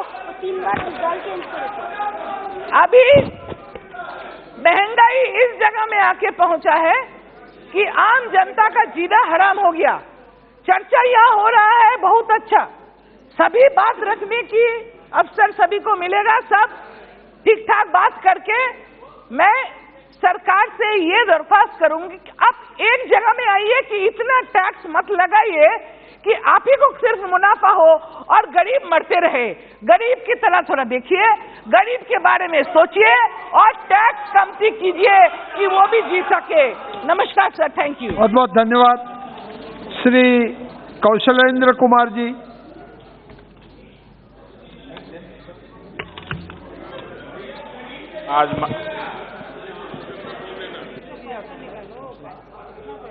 आज महंगाई के मुद्दे पर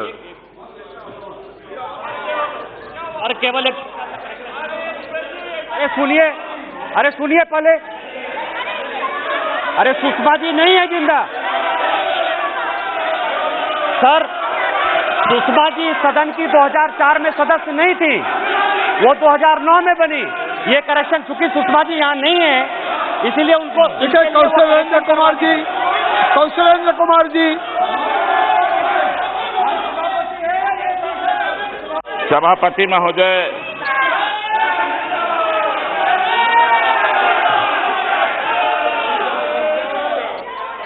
कौशलेंद्र कुमार बोलते हैं, वही रिकॉर्ड में जाएगा।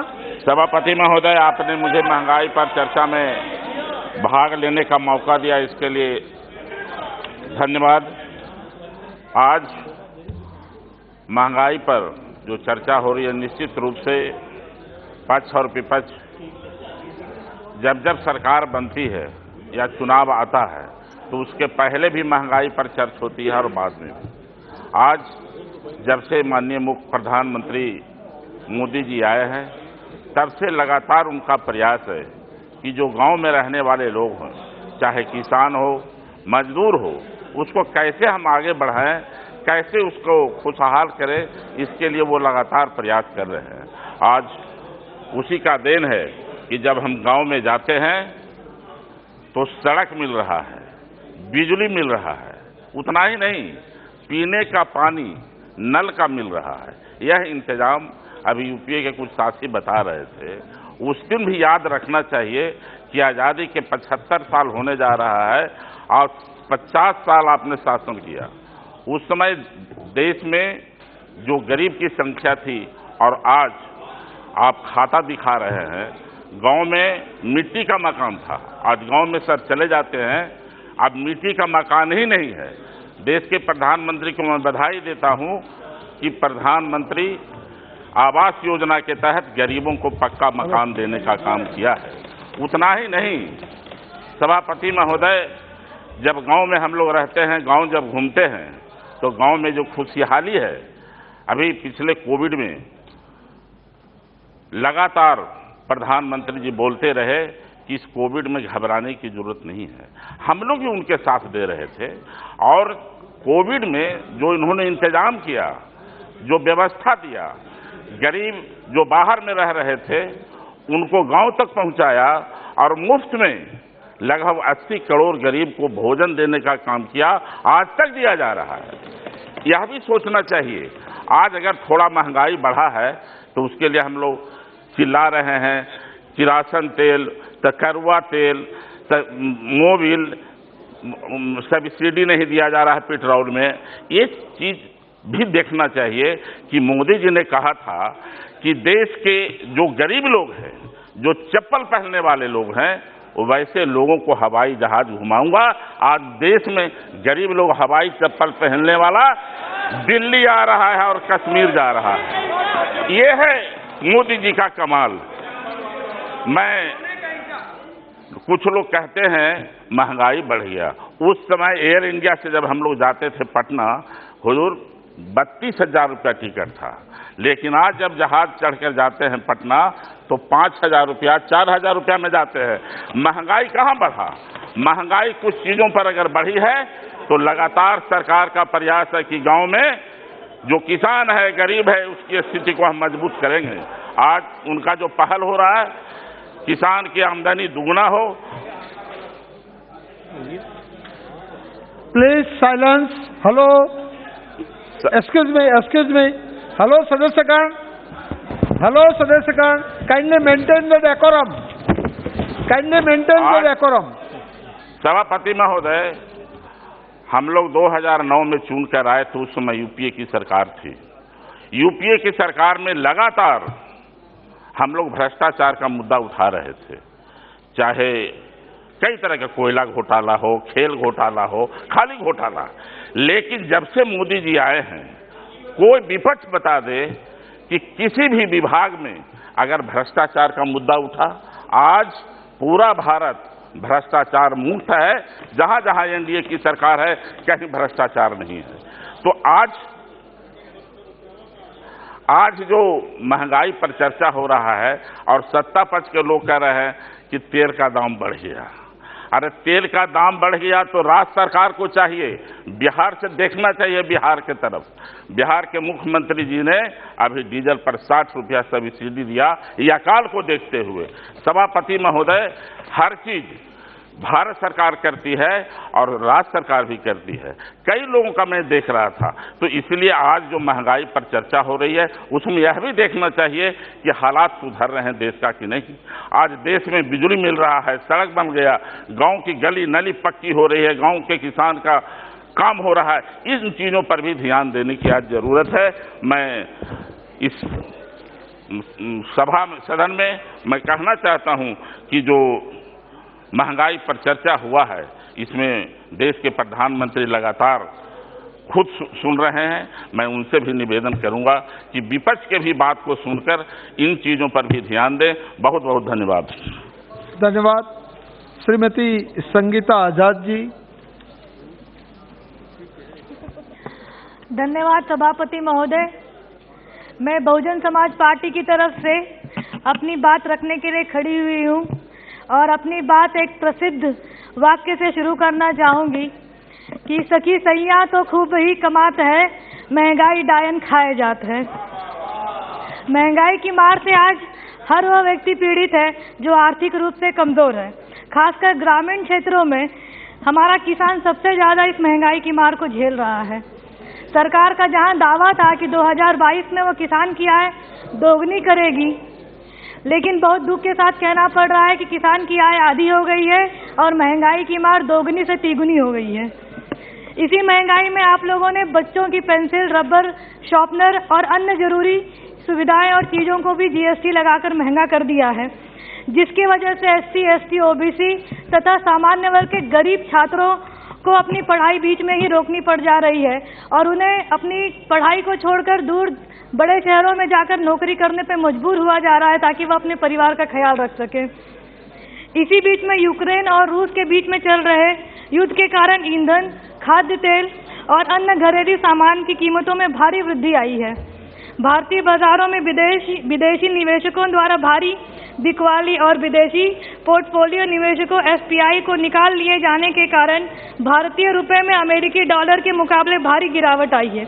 29 जून 2022 को यह आज तक का सबसे निचले स्तर का रिकॉर्ड है, जहां $1 की कीमत 69.03 रुपए हो गई है। क्या यह सच नहीं है कि किसी भी देश की मुद्रा डॉलर के मुकाबले में अगर गिरती है तो अंतर्राष्ट्रीय जगत में उस देश की साख भी गिर जाती है? सरकार की वो कौन कौन सी प्रयास हैं जिससे अपने देश की मुद्रा और न गिरे तथा उसमें सुधार हो? मैं माननीय मंत्री जी से अपने जवाब में यह जरूर जानना चाहूंगी। वाणिज्य और उद्योग मंत्रालय के आंकड़ों के अनुसार भारत में की दर 2021 में 13.11% से बढ़कर 15.88% हो गई है। एमपीसी के अनुसार मुद्रास्फीतियों की उच्च दर पर बने रहने से मुद्रास्फीतियों संबंधी हमारी अपेक्षाएं गलत साबित होंगी और इसके परिणाम स्वरूप मुद्रास्फीति की दर में और बढ़ोतरी हो जाएगी। अतः मुद्रास्फीति संबंधी अपेक्षाओं को पूरी करने के लिए मौद्रिक नीति संबंधी और उपाय किए जाने की आवश्यकता है। अर्थव्यवस्था में आ रहे निरंतर उतार चढ़ाव का कारण वास्तव में भारत की सभी वस्तुएं और मूल्य तेजी से बढ़ जा रही हैं, जिसका वस्तुओं में आयातकों पर प्रतिकूल प्रभाव पड़ रहा है। मार्च 2022 की शुरुआत में कच्चे तेल की कीमत $140 प्रति बैरल थी, जो कि 14 वर्षों में सबसे ज्यादा अधिक है, जिसके कारण भारत में पेट्रोल, डीजल, घरेलू गैस की कीमतों में भारी बढ़ोतरी आई है। सरकार ने उज्ज्वला योजना के तहत ढेर सारे सिलेंडर तो बांटे और कई सारे दावे किए, लेकिन आज गांव में वो हालत है कि लोगों के सिलेंडर भूसे में रखे जा रहे हैं, उनको पास इतनी आमदनी नहीं है कि उस सिलेंडर को दोबारा भरवा सकें। फल और सब्जियों के दाम भी, फल सब्जी और अन्य खाद्य पदार्थों के दाम भी आसमान छू रहे हैं। पहले ही बढ़ी हुई महंगाई से जनता त्राही त्राही हो रही है और जनता के हितों का ध्यान न रखकर दोबारा जीएसटी की दरों में सरकार ने वृद्धि की है, जिससे महंगाई की आग में और घी डालने का काम हो रहा है। आज आम आदमी की थाली से दही, पनीर, लस्सी, शहद, सूखा मखाना, सोयाबीन, मटर, गेहूं और अन्य अनाज तथा मुरमुरे पर 5% की जीएसटी लगा दी गई है। एक और तो हमारे देश में नौकरियों की भारी कमी है और कोई आय का अन्य जरिया उपलब्ध नहीं हो पा रहा है। इसमें ये जीएसटी लगाना बहुत ही दुखद है। अभी कोविड-19 के प्रकोप खत्म नहीं हुआ है, बल्कि दूसरी तरफ मंकी पॉक्स का भी वायरस अपना पैर तेजी से फैला रहा है हमारे देश में। इसमें सरकार ने अस्पताल और उपचार क्षेत्रों में भी जीएसटी लगाकर आम आदमी को और परेशान करने का ही काम किया है। डायलिसिस पर जीएसटी 5% से बढ़ाकर 12 से 18% कर दिया गया। पेसमेकर पे जीएसटी 5% से बढ़ाकर 12 से 18% कर दिया गया। लेंस और आई ट्रीटमेंट पर जीएसटी बढ़ाकर 9% से 12 से 18% कर दिया गया।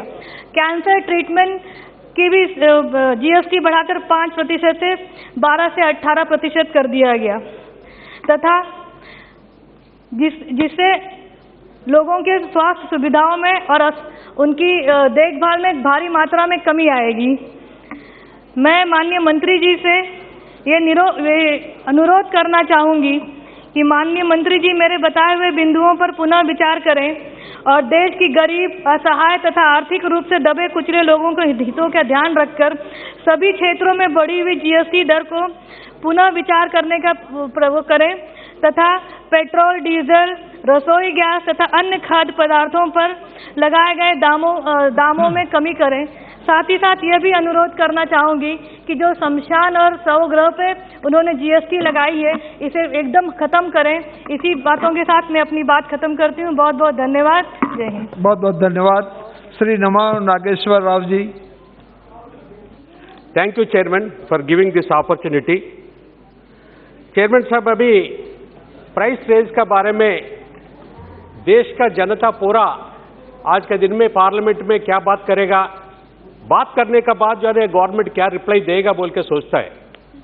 मगर अभी हमारा साथी ने कुछ लोग बताया, अच्छा मित्र है, पहले भी जो है हमारे साथ पार्लियामेंट मेंबर था, अभी भी है। दुबे साहब ने हमारे साथ का जो है लोग भी बताया। पहले तो जो है ना ये लोग जब आप अपना कॉन्स्टिट्यूंसी में जाएगा, आज के दिन में जो पार्लियामेंट में जो बात कर रहा है प्राइस रेज नहीं है बोल के, आपका पार्लियामेंट में जाने का बाद कॉमन आदमी का साथ आप लोग जरूर जो है ना कुछ जो है ना उसका बात सुनना पड़ेगा। पूरा देश में जो है ना प्राइस रेज है। प्राइस रेज की वजह से कॉमन पीपल जो है ना काफी इफेक्ट हुआ है। गरीब और गरीब बनते जा रहा है। और अभी जो है ना ये हाउस में बोल रहे हैं जो है ना प्राइस रेज कुछ हुआ नहीं है, ये बात ठीक नहीं है। मगर कुछ बात जो है ना जो गवर्नमेंट का तरफ में जिस तरह से जो है ना ऑनरेबल मेंबर ने जो बता दिया है उसको तो हम जरूर बात करना चाहता है। एक बात ने ये बात किया था, अभी वीट जो है पूरा जो है ना वर्ल्ड में 1% जो है ना कम हो गया, मगर अपना जो है ना देश में जो है ना काफी अच्छी तरह से है। उसी तरह से राइस का बारे में बोला है, पूरा वर्ल्ड में जो है ना प्रोडक्शन जो है ना 0.5% जो है ना कम हो गया, मगर अपना देश में जो है ना 100% बढ़ गया बोल के 100% जो बढ़ा दिया वो हमारा तेलंगाना स्टेट से बढ़ा दिया है। मगर जो 100% जो बढ़ गया है उसको तो आप लोग खरीद नहीं रहे। जो फार्मर का जो है ना चावल नहीं खरीद रहे, जो फार्मर का चावल नहीं खरीदने की वजह से तेलंगाना में जो है फार्मर जो है काफी चिंतित है, काफी दुख के साथ है। एक तरह से पार्लियामेंट में बोल रहा है 100% जो है ना उसका प्रोडक्शन बढ़ गया, मगर इंडिया में प्रोडक्शन बढ़ गया। अभी आप बात करने का टाइम में वर्ल्ड में अगर हम लोग किसी को खाना देने का कैपेसिटी है तो केवल जो है ना इंडिया का फार्मर्स को है और किसी को भी नहीं है। ऐसा फार्मर को जो है ना प्रोटेक्ट करने का बहुत ही इंपॉर्टेंट है। उसके साथ साथ बात करने का टाइम में और एक बात बोला है, उसको जो है ना अपोजिशन रूल्ड स्टेट्स, उसमें हमारा तेलंगाना के बारे में भी बोल दिया है। ये बात ये बताई था, हम लोग जो है एफआरडीएम से ज्यादा जो है ना लोन्स ले रहा है। हम आपको जो है ना ये सदन से ये हाउस में ऑनरेबल प्राइम मिनिस्टर जो जरूर जो है ना हमको रिप्लाई दे देगा। आज तक जो है तेलंगाना का जितना भी लोन्स हम लोग लिया है उसको पूरा जो है एसेट क्रिएट किया है। ऐसा एसेट क्रिएट किया था, डैम्स बना दिया, पावर प्लांट्स बना दिया, ड्रिंकिंग वाटर के लिए हर गांव में जो है ना ड्रिंकिंग वाटर दिया है। उसी तरह से लिफ्ट इरिगेशन के लिए जो है ना हम एसेट क्रिएट किया है। पूरे एसेट क्रिएट करने के लिए जो हमारा गरीब तेलंगाना था, कम से कम जो है पीने के लिए पानी नहीं था। इसी हाउस में जो है ना कम से कम 100 टाइम जो है ना जो क्वेश्चन आया था, कौन सा स्टेट है ऐसा स्टेट 100% जो है ना पीने का पानी मिलेगा। उसमें बोलते हैं नंबर 1 जो है ना तेलंगाना है। गवर्नमेंट से जो है ना हमको काफी कुछ जो है ना रिवार्ड्स भी मिलता है। हमारा विलेजेस जो है ना साफ करने के लिए अच्छा विलेजेस कौन सा है बोले तो पूरा देश में 20 में जो है ना 19 विलेजेस जो है तेलंगाना में बोल के बोला है। 10 में जो है ना 10 को जो है ना तेलंगाना का जो है ना विलेजेस जो है ना अच्छी तरह से डेवलप हुआ बोल के बोल रहे हैं। मगर अभी तेलंगाना के बारे में इस तरह से बोले आज तक जो है ना हम लोग 1 रुपए का डिफॉल्ट नहीं है। जो आरबीआई का गाइडलाइंस है वो गाइडलाइंस के अनुसार जो है ना हम लोग ये कर रहे हैं। अभी रह गए इसका बारे में प्राइस रेस का बारे में साहब, अभी तो पिछला 8 साल से इन्फ्लेशन जो है ना काफी हाई है। कंज्यूमर इंडेक्स प्राइस जो है ना काफी बढ़ गया, फूड प्राइसेस काफी बढ़ गया, फ्यूल प्राइसेस काफी बढ़ गया। ये सब बढ़ने की वजह से कॉस्ट ऑफ लिविंग जो है ना गरीब आदमी के ऊपर आया है। वो गरीब आदमी आज के दिन में बहुत ही दिक्कत में है। हम तो पूरा कोट करने के लिए इतना टाइम तो आप नहीं जाएगा, मगर 2-3 पॉइंट हम बोलना चाहता है। सिलेंडर जो है ना 414 था, वो सिलेंडर आज के दिन में 1053 का जो है ना एक सिलेंडर हो रहा है। ये कॉमन लोगों के ऊपर ये नहीं पड़ रहा है। जो डीजल पेट्रोल है ये फार्मर के ऊपर नहीं पड़ रहा है।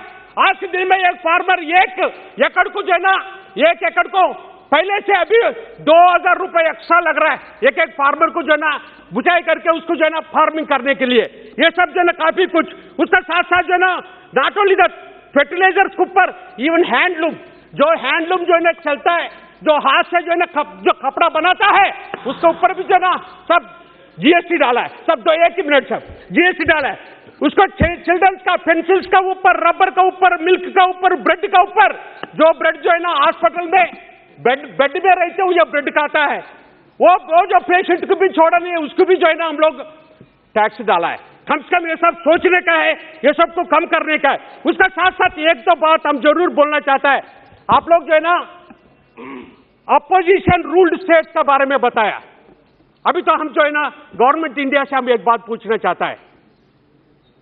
2014 में गवर्नमेंट इंडिया का लोन था 56 लाख करोड़ का जो है ना लोन था। अभी वो लोन जो है ना 100 लाख बढ़ के 100 लाख करोड़ बढ़ के आज के दिन में approximately madam subject to the correction आज के दिन में 1,56,000 लाख का जो है ना करोड़ 1,56 लाख करोड़ का जो है ना लोन बढ़ गया। मगर आप लोग कौन से एसेट बना दिया इंडिया में, जो है ना कौन सा डैम्स बना दिया इंडिया में, कौन से एसेट बना दिया आप लोग? तो एसेट नहीं बनाया, एसेट को जो है ना आप लोग सेल कर रहा है। पूरा देश का जो एसेट को सेल कर दिया। समाप्त कीजिए। हाँ, मगर इसके बारे में भी थोड़ा आप बता दें। उसी का साथ साथ फाइनली हम यही बोलना चाहता है, जरूर जो है ना प्राइस रेस देश में है। ये प्राइस रेस जो है ना कम करने के लिए हर एक तरीके का जो है हर एक तरीके का ये गवर्नमेंट का ऊपर जिम्मेदार रहता है। उसको जरूर जो है ना ये डिस्कशन का बाद ऑनरेबल प्राइम मिनिस्टर से जो है ना हम लोग ये सुनना चाहता है। ये डिबेट अच्छा हुआ है, पार्लियामेंट चल रहा था, प्राइस रेस का बात हुआ है। इसके बाद जो है ना गवर्नमेंट की तरफ से जो कम करेगा वो सुन के हम लोग भी जो है ना थाली बजा देगा। Shri Pinaki Mishra ji, thank you chairman. Thank you, Honorable Chairperson, for... अरे भाई हेलो, बैठ जाइए अरे बैठ जाइए। Honorable Minister is here, she will give a spirited reply. Why do you need to give such a spirited reply? Honorable Chairperson, thank you very much for permitting me to participate in this very important discussion today under 193 on price rise. We've all been very keen for a very long time that we discuss this in the House and we hear from the Honorable Finance Minister what are the reasons. Many reasons have already been given for that, but what are her plans going forward to ensure that the two major linchpins of this price rise, which is food inflation as well as fuel inflation, of how she proposes to deal with both. Because these are trying times, and I quite understand the Finance Minister's predicament. She's got a hard job on her hands. The conditions around the world make it very difficult for any Finance Minister today to deal with the current situation. But I think some amount of serious introspection is also required as to whether the course that we've followed over the past 4 or 5 years has borne fruit or not. I've had the occasion to say this earlier in my role as a member of the Standing Committee of Finance. The demonetization issue was raised by one of my colleagues. This continues to remain a bugbear. The government has to seriously introspect that if 15,90,000 crores was the cash in circulation in 2016, and the idea was to take India to a cashless economy, to make India into a digital economy, how is it that in 2022 the cash in circulation today is 30 lakh crores? It has almost doubled. So therefore, are there some seminal mistakes being made? I mean, I understand that the RBI governor will immediately tell us that a part of it was because of COVID, there were massive withdrawals at that point. But it still doesn't, people wanted to hoard cash, etc., etc. But these don't really touch the central nerve. The mountains of cash, I'm sorry, that are from all shades of political sides. The mountains of cash that we see on television, one in UP was 140 odd crores, one now somewhere else is 50 odd crores. I mean, there's mountains of cash which is being hoarded and which is being generated and which is obviously escaping the tax system. Why is it continuing to escape the tax system is something that we need to seriously introspect, because unless in this country you expand the tax base, and I know the Finance Minister has told us that it's gone up enormously to 9 crore people now paying tax. But how many of them are paying how much tax? That's the point. By merely becoming an assessee and by merely filing a tax return, that doesn't make it a productive tax return. Mr. Nishikant Dubey trotted out a familiar argument which everybody on the government benches trots out, that we are a victim today of the oil bonds that the UPA government floated, and therefore these fuel prices are a result of that. We have to keep increasing fuel prices. I don't know if the actual figures are to your knowledge, because if they are to your knowledge, a man of your erudition and your objectivity would not raise this. Let me give you some actual figures. The actual figures are that from 2014 to 2022, 27 lakh, as Mr. Manish Tiwari said, 27,27,000 crores has been generated by way of oil revenues. Mr. Dubey, you will be astonished to learn that both interest and principal taken together between 2014 and 2022 that has been repaid by way of oil bonds is only 93,600 crores. So 27 lakh crores, 93,000 crores, the total payment made towards oil bonds from the revenue collected is 3.4%. 3.4%. So therefore, please do not keep telling us that oil prices are going up because we have to service oil bonds. That's not an accurate description.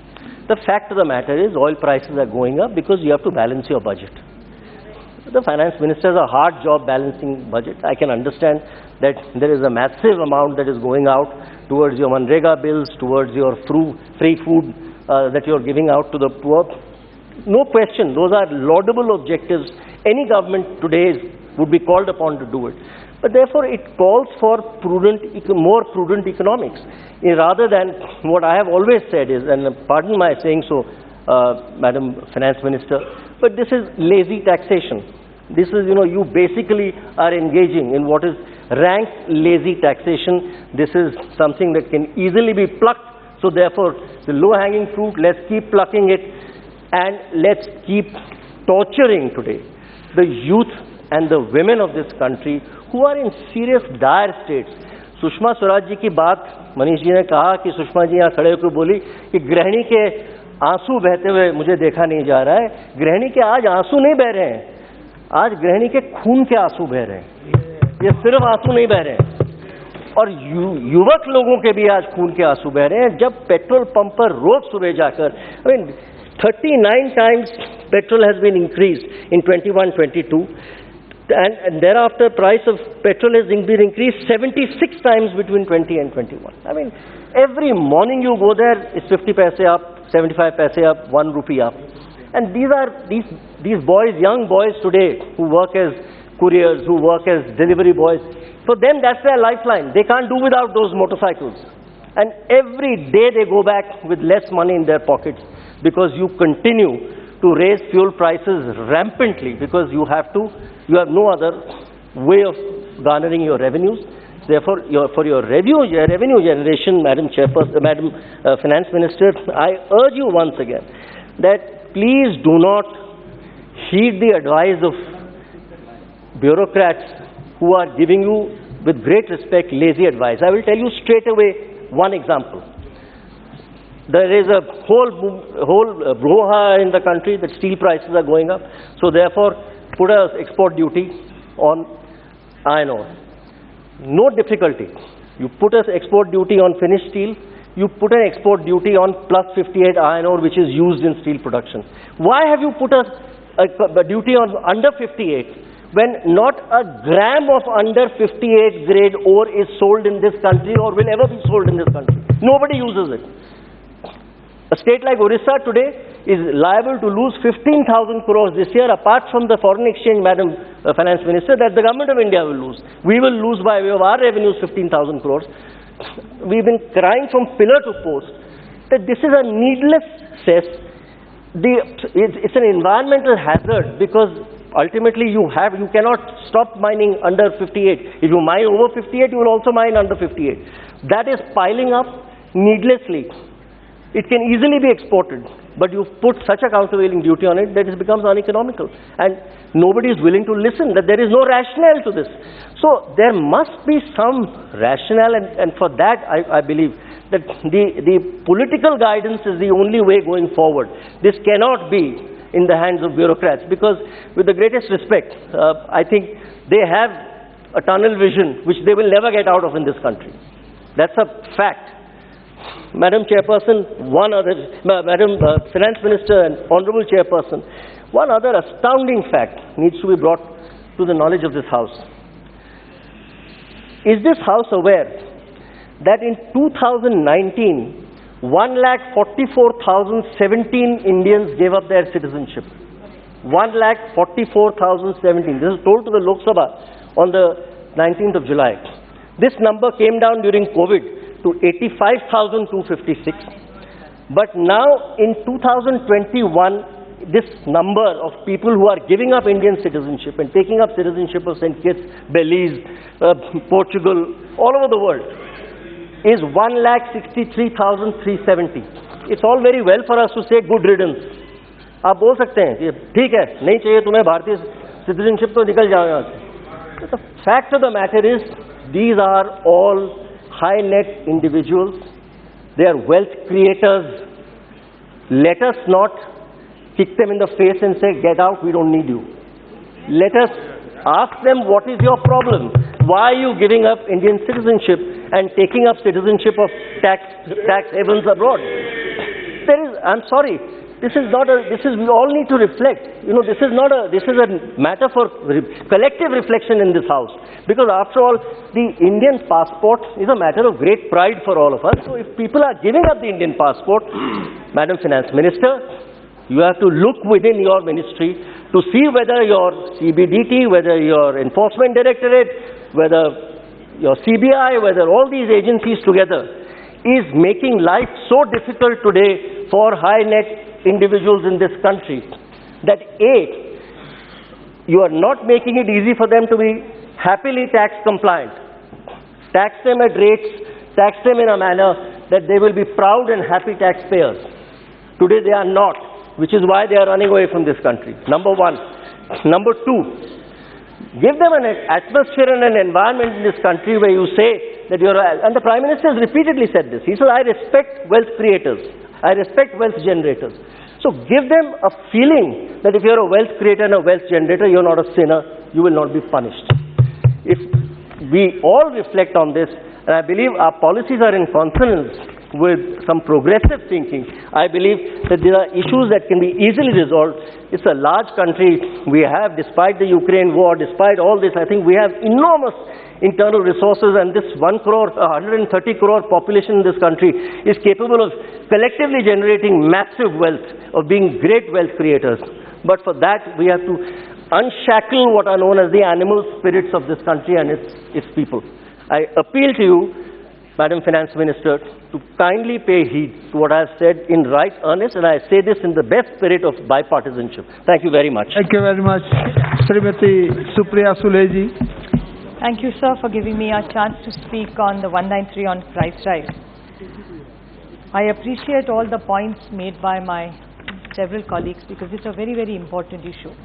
And endlessly everybody has repeatedly talked about Sushma ji यहाँ खड़ी होके महंगाई पे जब चर्चा करते थे, हम वहाँ बैठते थे, अभी भी मुझे याद है उनका एक एक शब्द तब का, कि तभी महंगाई पे हम पे टीका टिप्पणी जो करती थी, बहुत शांति से हम सुनते थे क्योंकि हमको लगता था वो कुछ फीडबैक दे, और हमेशा उनके भाषण में कुछ सुझाव होते थे और हम उनके सुझाव सुनते थे और उस पर अमल करने की कोशिश भी हमारी यूपीए की सरकार करती थी। आज निशिकांत दुबे जी जब कह रहे थे बड़े बड़े नंबर्स और 60 सालों की, बहुत अच्छा हिस्ट्री लेक्चर सुना है उन्होंने, बहुत सारी बातें 60 साल की बोली उन्होंने, लेकिन अभी उनको भी वहाँ बैठे 8 साल हो गए। मैंने पिछली बार एक बार बोला था, फिर दोहराना नहीं चाहती थी, लेकिन उनका 60 साल का हिस्ट्री का लेक्चर इतना लंबा चला, मुझे सिर्फ उनको याद दिलाना एक बार कि 8 साल बहुत होते हैं। नहीं, बहू भी शादी होके जब घर आती है ना, तो 8 साल के बाद शादी में कोई नहीं सुनता कि ये लेगेसी इश्यूज है, मेरी सास के टाइम से चल रहा है। 8 साल में वो बहू उस घर की फुल फ्लेज मेंबर हो जाती है। तो यही महंगाई का प्रॉब्लम है। मुझे उनके शब्द सुषमा जी के याद है जो आज इनके भाषण पे पूरे लागू होते हैं। ट्रेजेडी की भाषा आम आदमी नहीं समझता, आम आदमी केवल वो भाषा समझता है उसके जेब से क्या निकल रहा है और उसके बदले में उसको क्या मिल रहा है। मेरी दोस्त और सहकारी कन्नी मोदी जी ने एक बच्चे के बारे में बोला, वो बात सही है। कीर्ति दुबे 6 साल की, आज सारे पेपरों में उसने जो खत लिखा है बहुत अच्छे अक्षर में उसने लिखा है। मैं सिर्फ सरकार को पूछना चाहती हूँ, आज एक 6 साल की बेटी माननीय प्रधानमंत्री जी को खत लिख रही है और इनका ही नारा है बेटी पढ़ाओ और बेटी बढ़ाओ। अगर इस भारत की बेटी लेके जा रही है एक खत एक पेंसिल के लिए, और किसके लिए, कि जो पढ़ाई हम देश में सर्व शिक्षा अभियान सा प्रोग्राम जो अटल जी ने लाया था, बहुत अच्छा प्रोग्राम था जो हमने भी आके लिया जब हमारी सरकार थी तब, लेकिन किस पे इन्होंने जीएसटी लगाया, मैं आपको एक बार पढ़ के बता दूं। अभी ये जीएसटी के मामले में अभी हमारे यहाँ महाराष्ट्र में एक कविता लिखते हैं, वो पढ़ के फिर मैं आपके जीएसटी के दूँ। हम जब बच्चे थे सर, हमको ये सिखाया गया था, दत्ता दत्ता, जैसे दत्त भगवान आप जानते होंगे, दत्ता दत्ता दत्ताची गाय, मतलब दत्तक की गाय, गाईचं दूध, गाय का दूध, दुधाची साय, दूध पे जो साय आती है ना, वो साईचं दही, मीन्स वो साय का दही बनता है, दहीचं ताक, तो वो दही का ताक बनता है, ताकाचं लोणी, बटर, और लोण्याचं तूप मतलब घी। तो ये दत्ता दत्ता दत्ताची गाय, गाईचं दूध, दुधाची साय, साईचं दही, दहीचं ताक, ताकाचं लोणी, लोण्याचं तूप, ये सब कविता सुन सुन के हम बड़े हुए। इस पे दत्तगुरु भगवान और गाय दोनों छोड़ पे सब पे आपने जीएसटी लगा दिया है।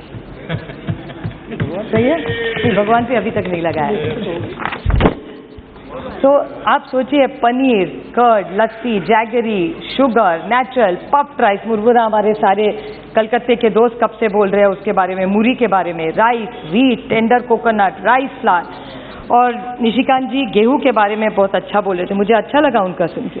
वो कह रहे थे कि इस देश के हर गरीब को हम खाना दे रहे हैं, अच्छी बात है। कोई जब देश का प्रधानमंत्री जो शोषित है, पीड़ित है, वंचित है, उसको जब खाना देता है तो उसकी दुआई लेके जाता है और फिर हिसाब नहीं मांगता। माँ बाप सरकार होती है, जब माँ रोज बच्चे को खाना खिलाती है ना तो उसके आभार नहीं मांगती, वो उसका हक है। माँ प्यार से खाना खिलाती है और बच्चा प्यार से वो आशीर्वाद समझ के खाना खाता है, जिसको अन्नपूर्णा इस देश में कहते हैं। तो निशिकांत जी कह रहे थे कि आप आभार नहीं मानेंगे क्या? इस देश का ये हाल हुआ है कि इस देश का गरीब आज प्रधानमंत्री जी को बोले आभार है तो मुझे 2 टाइम का आपने खाना दिया है। ये आपकी सोच है? सुषमा जी का पूरा डायलॉग आप भूल गए। तो जीएसटी के बारे में और एक बात, इनका जवाब जब आएगा तो कहेंगे जीएसटी काउंसिल ने किया, हर मंत्री स्टेट्स ने किया है। ऑन रिकॉर्ड चाहता हूँ और खत टेबल भी कर सकती हूँ सर, कि महाराष्ट्र सरकार, तब हमारी सरकार इन्होंने तोड़ी नहीं थी, अच्छे से चल रही थी, तो जब चल रही थी तो महाराष्ट्र की तब की महाविकास आघाड़ी सरकार ने इन्हें ऑन रिकॉर्ड खत लिखा था कि ये सब मत करिए। तो जीएसटी काउंसिल का हमें मत बताइए कि महाराष्ट्र सरकार ने भी सपोर्ट किया था सभा, और ये कभी वोटिंग लेते हैं क्या? बहुत सारी चीजें मैंने पिछली बार भी माननीय वित्त मंत्री से पूछा था कि ऐसी कौन सी चीजें हैं जो ऐसी है कि या नहीं भी, ऑन रिकॉर्ड वो हाँ या ना में जवाब दे कि आप सारी चीजें जीएसटी काउंसिल में जो पास होती है वो यूनानिमसली होती है, अगर नहीं होती तो किस राज्य ने विरोध किया, ये हमसे दूध का दूध और पानी का पानी हो जाए, ये साफ हो जाए। क्योंकि हम सुन के थक गए कि जीएसटी काउंसिल, ये तो अच्छा इनको मिल गया, मेजॉरिटी इनकी है, एक बड़ा बहाना हो गया। डीमोनेटाइजेशन के बारे में बहुत सारे लोगों ने कहा, मैं सिर्फ इनको याद दिलाना चाहती हूँ।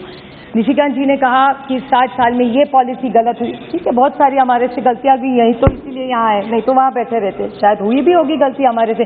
जो काम करता है सर वो गलती करता ही है, कोई बात नहीं, और गलती तो हो गई। लेकिन आप सोचिए, डीमोनेटाइजेशन की बात हो रही थी, किसी ने पहले, मैं बोलने नहीं वाली थी लेकिन मैं सिर्फ टिप्पणी कर रही हूँ छोटी सी पे, बांग्लादेश के बारे में, श्रीलंका के बारे में किसी ने बोला।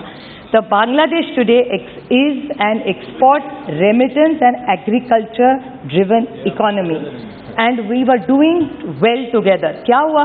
डीमोनेटाइजेशन हो गया, उसके बाद क्या हुआ? India grew at 3.7 and Bangladesh grew at 8.2 and the only reason was demonetization। और क्या पाया? मैं दोहराना नहीं चाहती जो मेरे पहले वक्ता बोले हैं, लेकिन इतना पैसा मिल रहा है। You are absolutely right when you talked about it. I want to even ask the Honorable Finance Minister about how much money is in circulation. The CIC, he has quoted a lot of numbers. Anybody who knows, I'm not a finance expert, nor am I an economist, but this much little I know in finance, that whenever you overprint money, which is probably the right thing when you need it because you wanted to rise demand, so you needed to bring in the cash. I appreciate that. But everybody knows, whenever you print extra notes, it leads to inflation. It's a very common economic knowledge. You don't need to be very smart for that.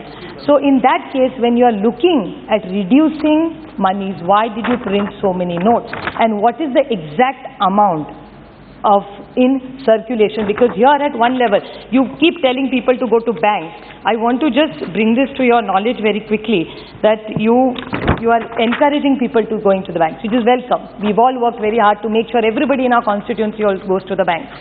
Sir, आपको पता है खर्चा कितना होता है? अगर आप ATM withdrawal करें तो पता है कितने बार?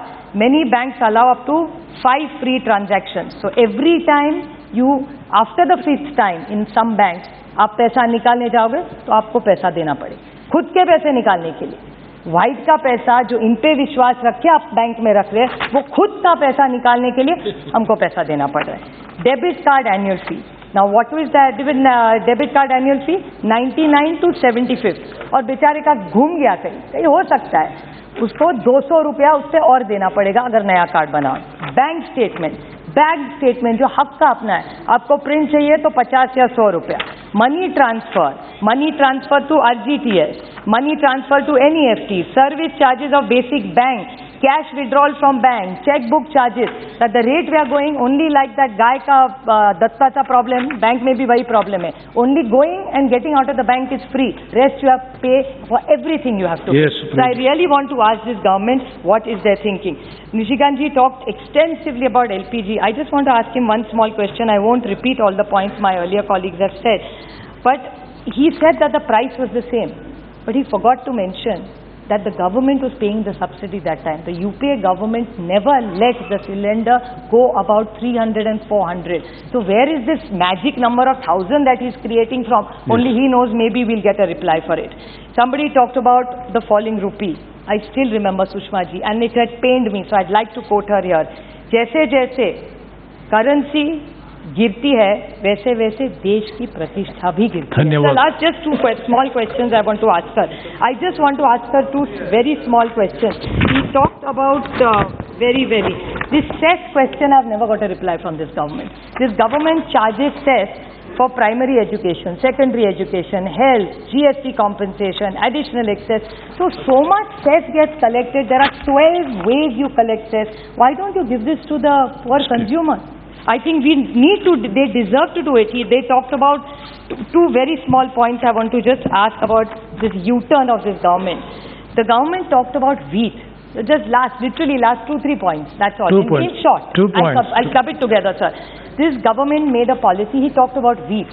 Now, what did this government do about wheat? उन्होंने एक दिन wheat policy की कि आप लोग बेच सकते. Within 3 days, there was a U-turn on that policy. There is complete ban. Why? एक बार आप कहते you have enough reserves.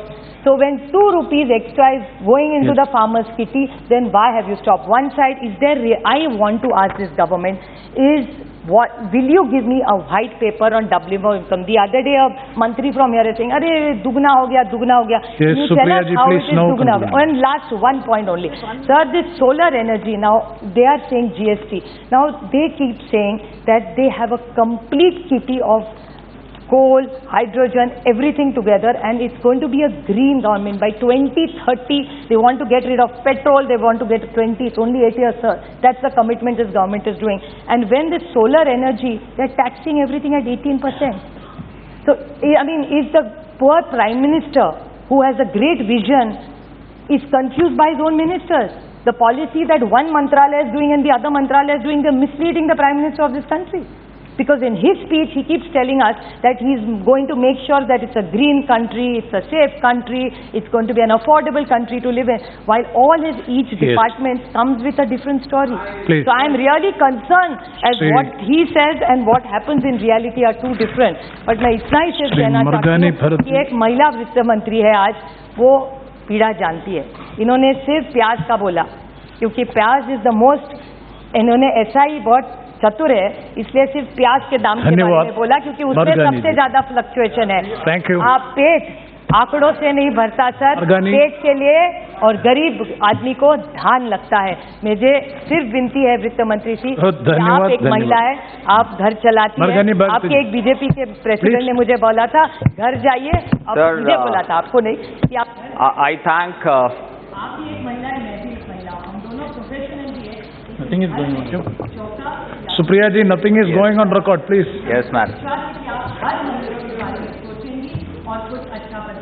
Margani. Sir, I thank government for having brought this burning issue of price rises for discussion, sir.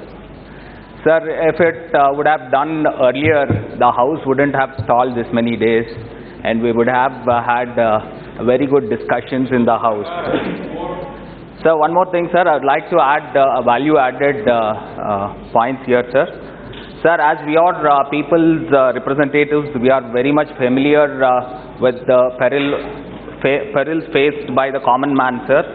Due to the rise of prices like cooking gas and pulses, grains, groceries, and so on, sir.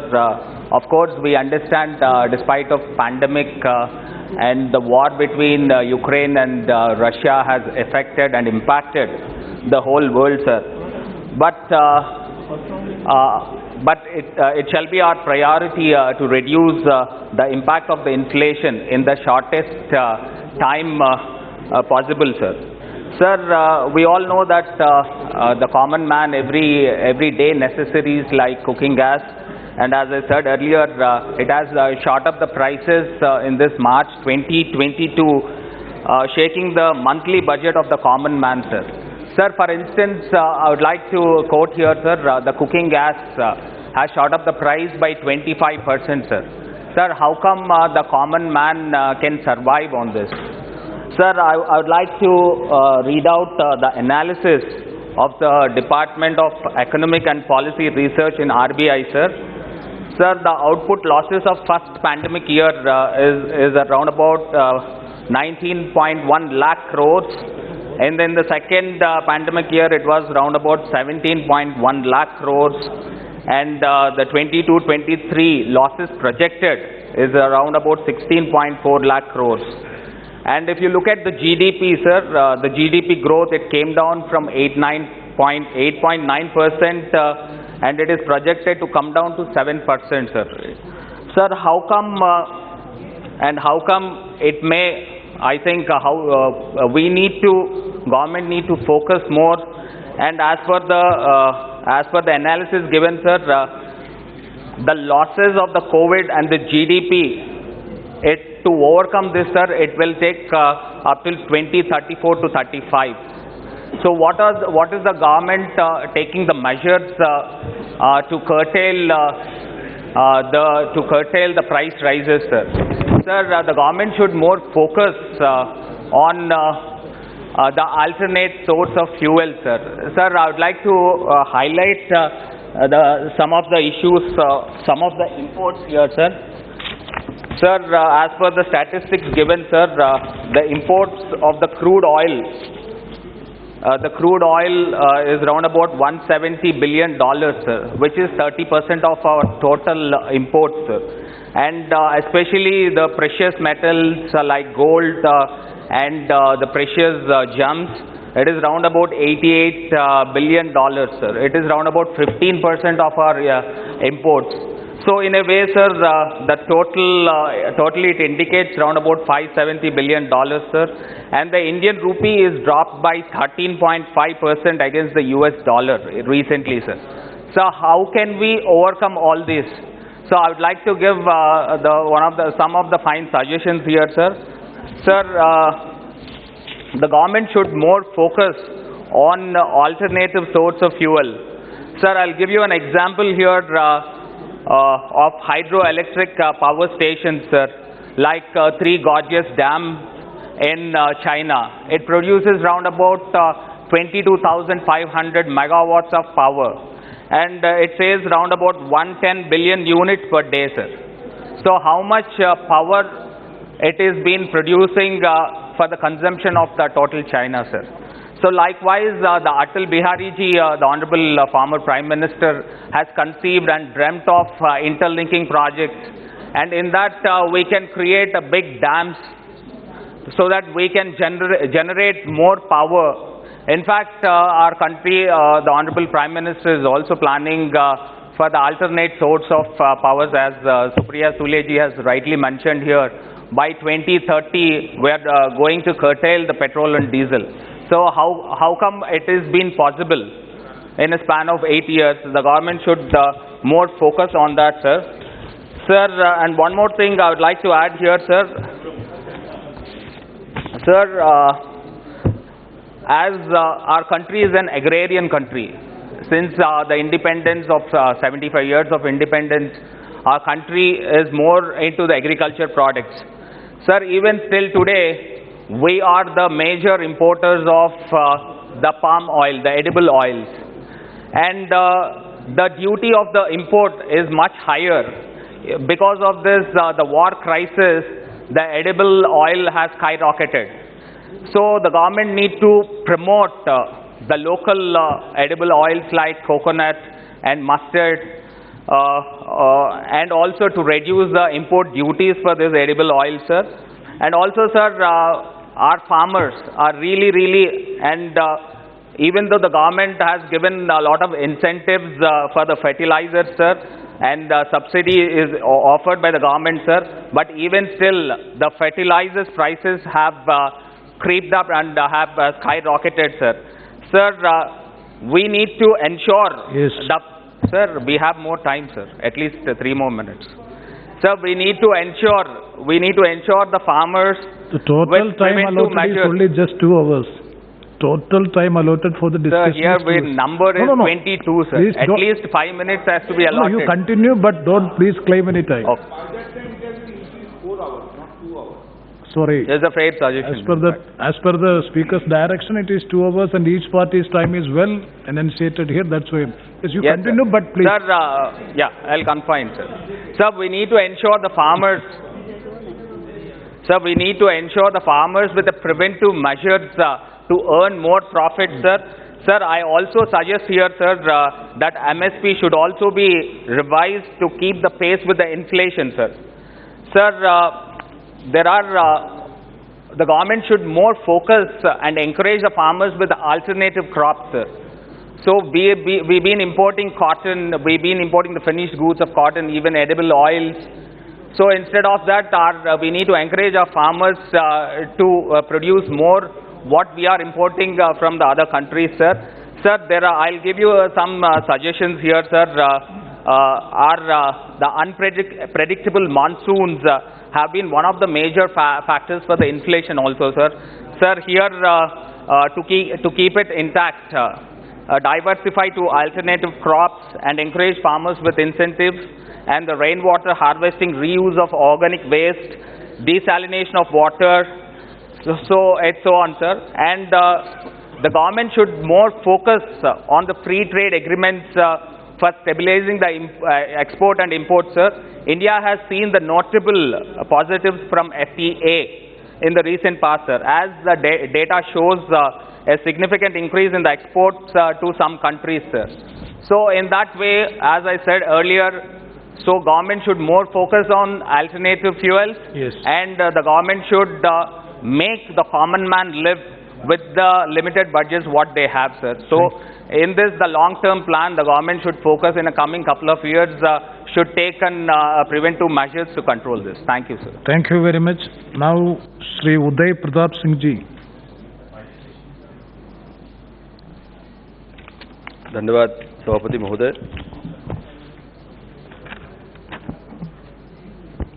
आज लंबे समय के बाद ये सदन दोबारा से अपनी गति से चालू हुआ है। सबसे पहले तो मैं स्पीकर साहब का और पूरे सदन का धन्यवाद ज्ञापित करता हूं कि पूरा हिंदुस्तान बहुत आस भरी उम्मीदों के साथ हमको यहाँ भेजता है इन्हीं सब चीज़ों पर चर्चा करने के लिए, उनके निर्णय कराने के लिए। महंगाई पर आज सभापति महोदय यहाँ पर चर्चा स्थापित की गई है और आदरणीय मनीष तिवारी जी और विपक्ष में हमारी बैठी कनी मोदी जी वगैरह ने बड़े महत्वपूर्ण चीज़ें सामने रखी। मुझे लगता है महंगाई के ऊपर चर्चा करने के पहले हमको कई चीज़ों की तरफ ध्यान देने की आवश्यकता है। वस्तुओं की कीमतें अगर बढ़ी हैं, मैं अगर शब्द लगा रहा हूं, अगर बढ़ी हैं तो उनके पीछे कारण क्या है? भारत में अगर वस्तुओं की कीमत बढ़ रही है तो उसके प्रभाव कैसे हैं? कीमतों को कम करने के लिए सरकार ने कदम क्या उठाए? कोविड-19 महामारी जो वैश्विक अर्थव्यवस्था के लिए एक चुनौती थी, 2.5 वर्ष 3 वर्ष पूरा संघर्ष किया पूरी दुनिया ने, उसने क्या प्रभाव छोड़े? रूस और यूक्रेन के बीच में जो आज युद्ध चल रहा है, युद्ध के दौरान और युद्ध के बाद पूरी दुनिया पर उसका क्या असर पड़ेगा, क्या पड़ रहा है? चीन जो एक अपनी आंतरिक व्यवस्था के साथ संघर्ष कर रहा है, और वहां पर जो मांग और पूर्ति का जो एक असंतुलन हुआ है और बाहर से मांग जो बढ़ी है, उसके कारण दूसरे देशों से जो निर्यात की प्रवृत्ति बढ़ी है, जिससे कि वस्तुओं की कमी आने के कारण जो कीमतों में वृद्धि हुई है, हमें उस पर भी ध्यान देना पड़ेगा। माननीय सभापति महोदय, मनीष तिवारी जी ने कहा था कि हमने 27 करोड़ गरीबों को गरीबी रेखा से ऊपर निकालकर उनको ले गए थे और माननीय मोदी जी की सरकार में वो दोबारा से गरीब हो गए। कनी मोदी जी ने कहा कि देश में गरीब बहुत संकट में है, 300 रुपये उसको मजदूरी मिलती है और उसका घर नहीं चल रहा। मनीष तिवारी जी ने यह भी कहा कि हिंदुस्तान में 92 पूंजीपतियों के पास जितना धन है उतना 55 करोड़ लोगों के पास, गरीब लोगों के पास। मैं सभापति जी ये बात इसलिए कह रहा हूं, यही सब कारण तो हैं जिसकी वजह से प्रधानमंत्री जी इतने संजीदगी के साथ इस देश को बनाने में लगे। अगर ये सब कारण नहीं रहे होते तो मोदी जी ने ये नारा क्यों दिया होता? सबका विश्वास, सबका विकास, सबका विश्वास और सबका साथ। सबको समान करना है, गरीब को ऊपर ले जाने का काम करना है, मध्यम वर्ग को उच्च वर्ग की तरफ ले जाना है। यही चुनौतियां तो थी जब तो प्रधानमंत्री ने इन चीजों को सामने रखकर एक प्रोजेक्ट, पायलट प्रोजेक्ट के रूप में इनको रखा और काम करना चालू किया। हम कैसे भूल सकते हैं कि लॉकडाउन के समय पूरे दुनिया में हर चीज की जो आवश्यकता थी उसको पूर्ति असंभव थी।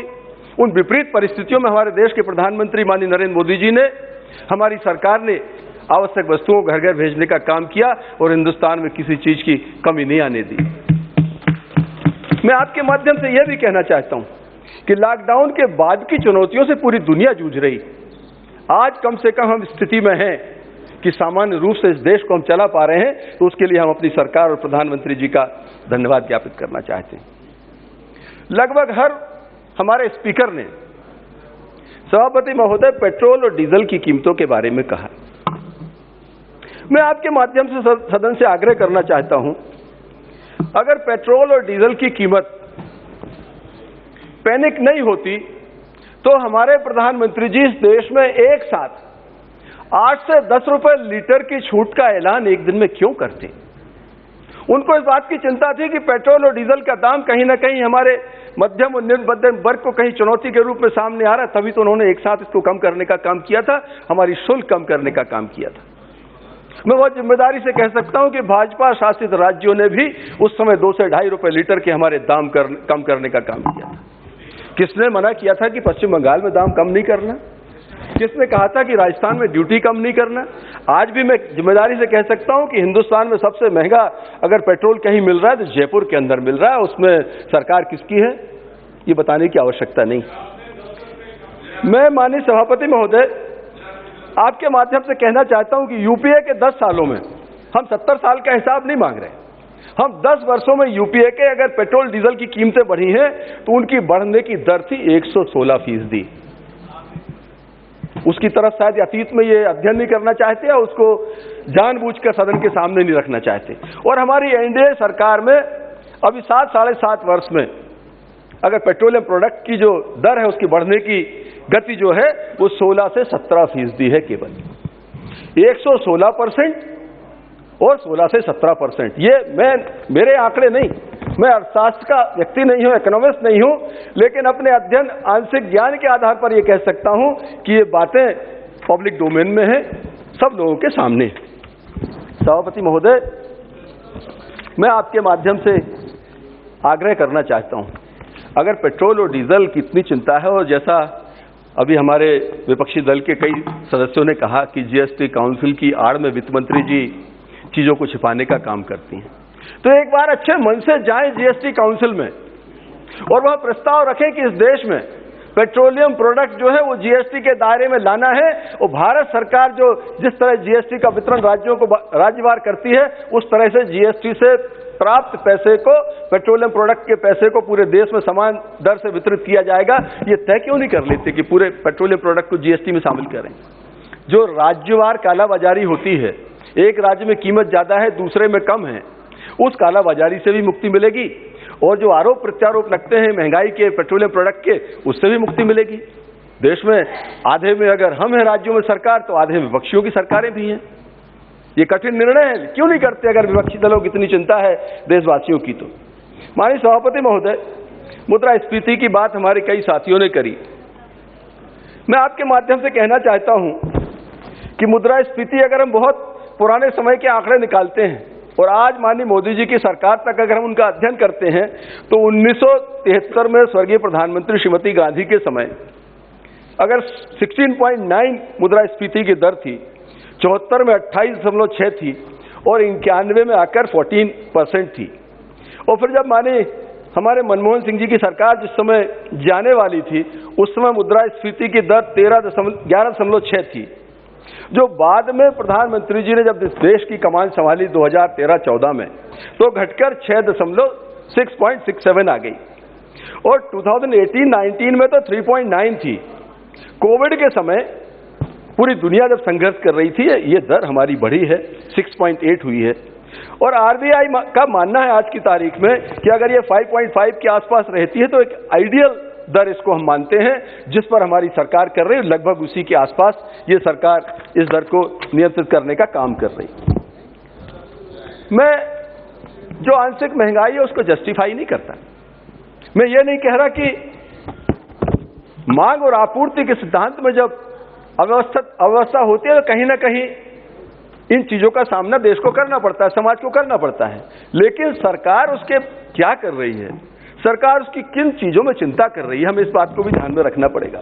आज स्टील की बात करी, स्टील और प्लास्टिक उद्योग में अब कच्चे माल पर आयात शुल्क में अगर कमी सरकार ने की है तो किस वजह से की कि महंगा स्टील इस देश में ना मिले, स्टील सही दरों पर मिले, हमारा जो इंफ्रास्ट्रक्चर है, हमारा जो गरीब जिसका प्रधानमंत्री आवास बन रहा है उसको सही दाम पर स्टील मिले, इसके कारण ही तो आयात शुल्क में कमी की है। और आज आप पूरा देश देख रहा है कि स्टील में लगातार कीमतों में गिरावट आई है और मुझे लगता है कि थोड़ी बहुत कमी आने के बाद में हम फिर पुरानी स्थिति में पहुंच जाएंगे। आज स्टील के जो उत्पाद हैं, उत्पादों के ऊपर निर्यात शुल्क लगाया गया है, जिससे चीजें बाहर न जाएं, हिंदुस्तान का माल हिंदुस्तान में रहे। आयात शुल्क में कमी की है। खाद्य तेलों में चालू और अगले वित्तीय वर्ष के दौरान सरकार ने 20 लाख टन सोयाबीन का कच्चा तेल और सूर्यमुखी के कच्चे तेल को शुल्क मुक्त अनुमति प्रदान की है आयात को। तो यह इसलिए की है कि तेलों के दाम न बढ़े। आज उज्ज्वला गैस की हम बात करते हैं, माननीय सभापति महोदय, उज्ज्वला गैस अगर गैस में लग रहा है कि इसकी दर महंगी है, तभी तो माननीय प्रधानमंत्री जी ने 200 रुपए की राज्य सहायता देने का काम किया। अगर इसके दाम ठीक होते तो राज्य सहायता की आवश्यकता नहीं थी। अगर प्रधानमंत्री को चिंता हुई तभी उन्होंने राज्य सहायता यहां पर प्रदान की।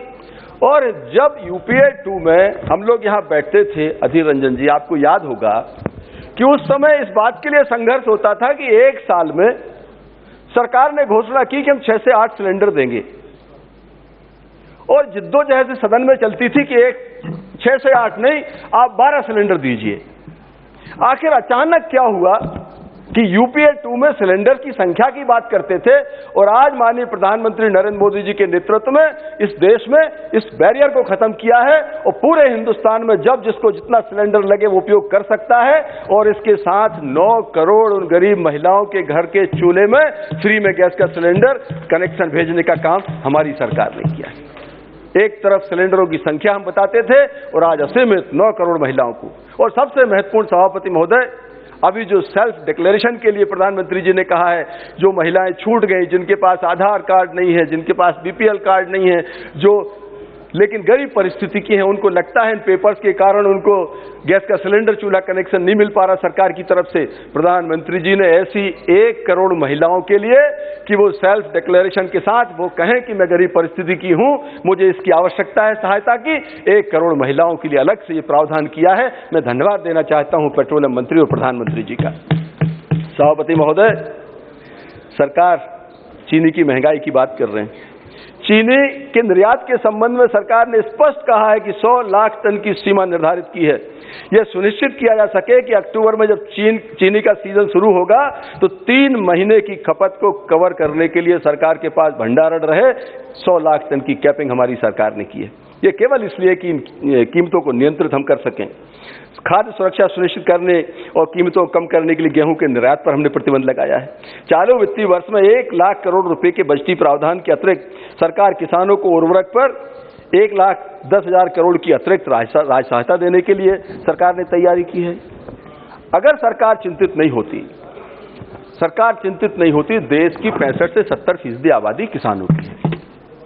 सरकार उन 65% आबादी की चिंता के कारण सरकार ने जो निर्णय लिए, आप देखिए 2011-12 में जो समर्थन मूल्य था हिंदुस्तान में चने का 2800 रुपए था, आज मोदी जी की सरकार ने उस समर्थन मूल्य को 2800 से बढ़ाकर 5200 रुपए अगर किया है, उसी 65% की आबादी की चिंता के कारण तो किया है।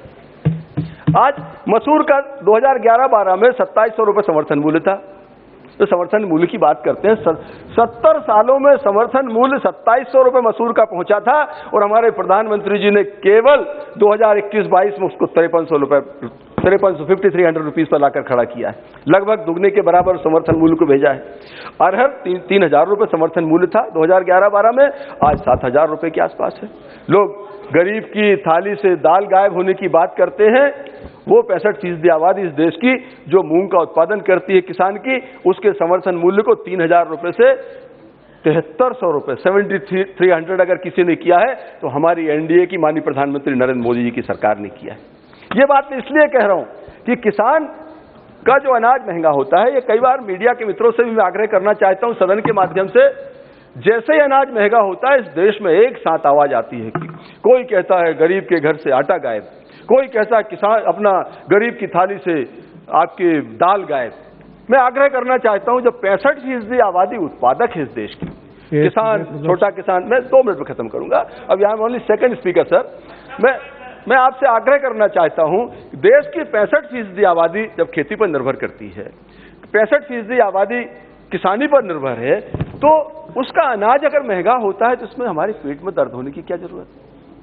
ये क्यों चिंता का विषय? किसान की जेब में पैसा जाएगा, मैं इस बात को हमेशा कहता हूं, किसान की जेब में पैसा जाता है, वो वही पैसा निकल के बाजार में जाता है, उसी पैसे से स्टील खरीदता है आदमी, उसी पैसे से दालें खरीदेगा, उसी पैसे से आटा आएगा, उसी किसान के पास जो व्यक्ति मजदूरी करता है उसको मजदूरी के माध्यम से पैसा जाएगा, सरकार के मनरेगा के माध्यम से पैसा जाएगा। जब बाजार में पैसे का फ्लो बंद नहीं होना चाहिए, अगर बाजार में पैसा घूमता रहेगा तो आंशिक महंगाई भी व्यक्ति के लिए चुनौती नहीं होती अगर उसके पास पैसा है। और सरकार ने सबसे ज्यादा फोकस किया है, किसी भी सेक्टर में पैसे की कमी नहीं आना चाहिए। इंफ्रास्ट्रक्चर के मामले में अगर सड़क बनती है, सड़क बनेगी, व्यापारी का स्टील बिकेगा, सड़क बनेगी, प्रधानमंत्री आवास बनेगा, सीमेंट उद्योग चलेगा, वो चलेगा तो हमारे कारपेंटर को काम मिलेगा, बिजली का सामान बिकेगा, कलर बिकेगा, मजदूरी मिलेगी।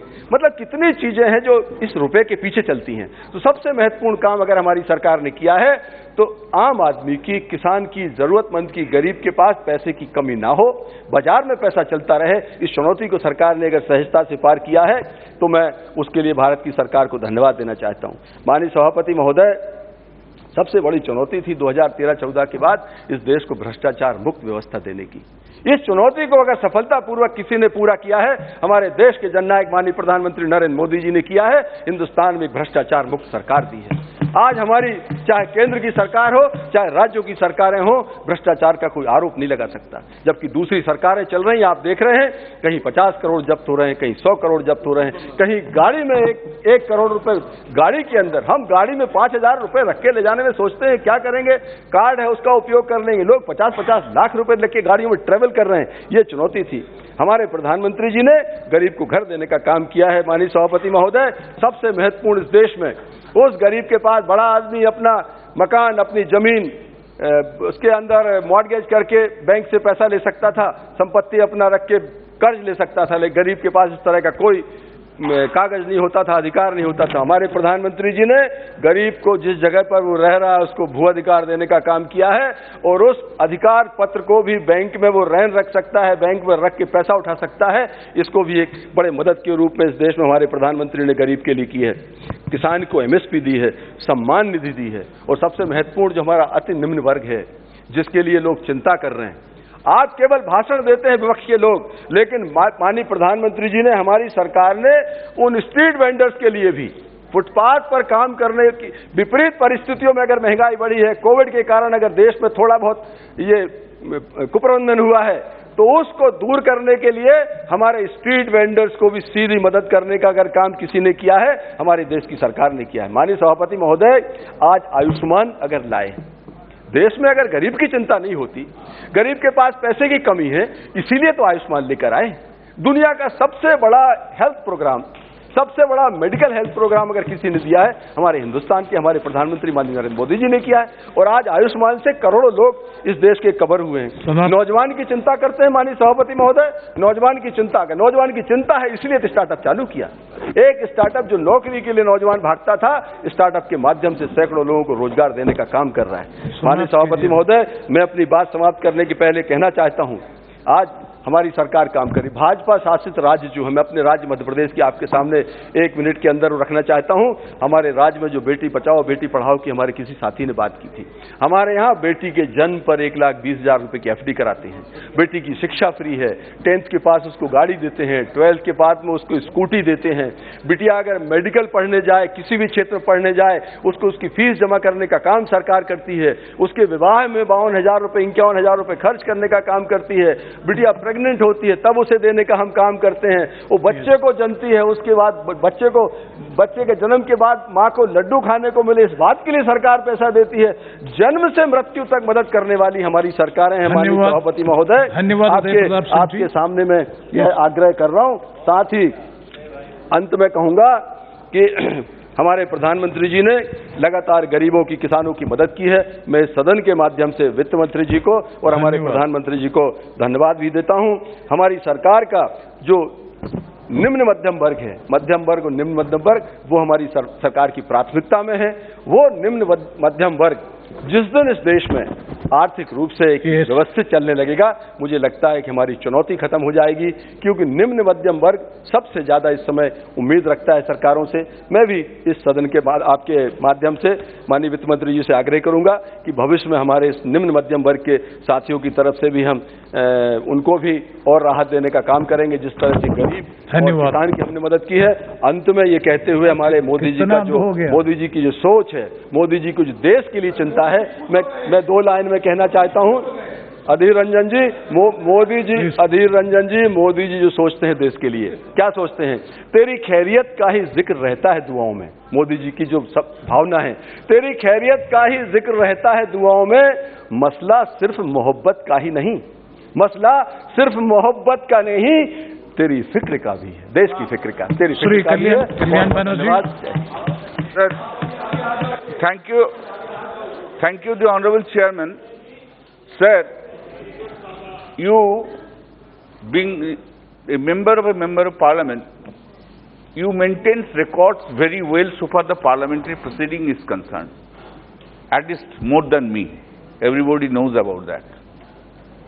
During 15 Lok Sabha to 17 Lok Sabha, nearly 70 times, directly or indirectly, we discussed about price rising, price hiking, and at Rajya Sabha 11 times on this subject. But the central government is incapable to arrest such price hiking during this 3 reasons, 15th, 16th and 17th Lok Sabha. Sir, I was hearing the speech. One honorable member was telling that because of COVID, the price hiking is there. May I ask these questions to this House? Before COVID, whether price hiking was not there in the country itself? Inflation has not been increased here. What did you do? Now another alibi has come. The alibi is Ukraine and Russian battle. That's why the world market has gone down. This price hiking is there. Okay.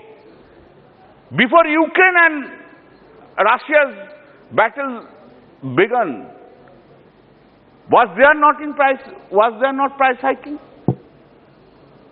Why did you not say? आपने कोई कभी नहीं बोला ये देश का all world में सब देश का साथ अच्छा रिलेशनशिप है, इसलिए हमारा देश अच्छा चलता है। अब तो वो नहीं बोला, आप बोला हमारा नरेंद्र मोदी के लिए देश अच्छा चला, कभी तो नहीं बोला। अभी आप बोल रहे हैं क्या? Ukraine and this Russian battles fight, this market economy, everything has gone down.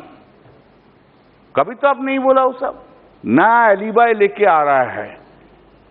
Sir, the International Monetary Fund is calling on governments to focus support packages to those most in need to avoid triggering recession. It is a fact that out of 130 crore people, over 97 crore Indians, or about 71% of the country's population, are unable to afford nutritious food in our country itself.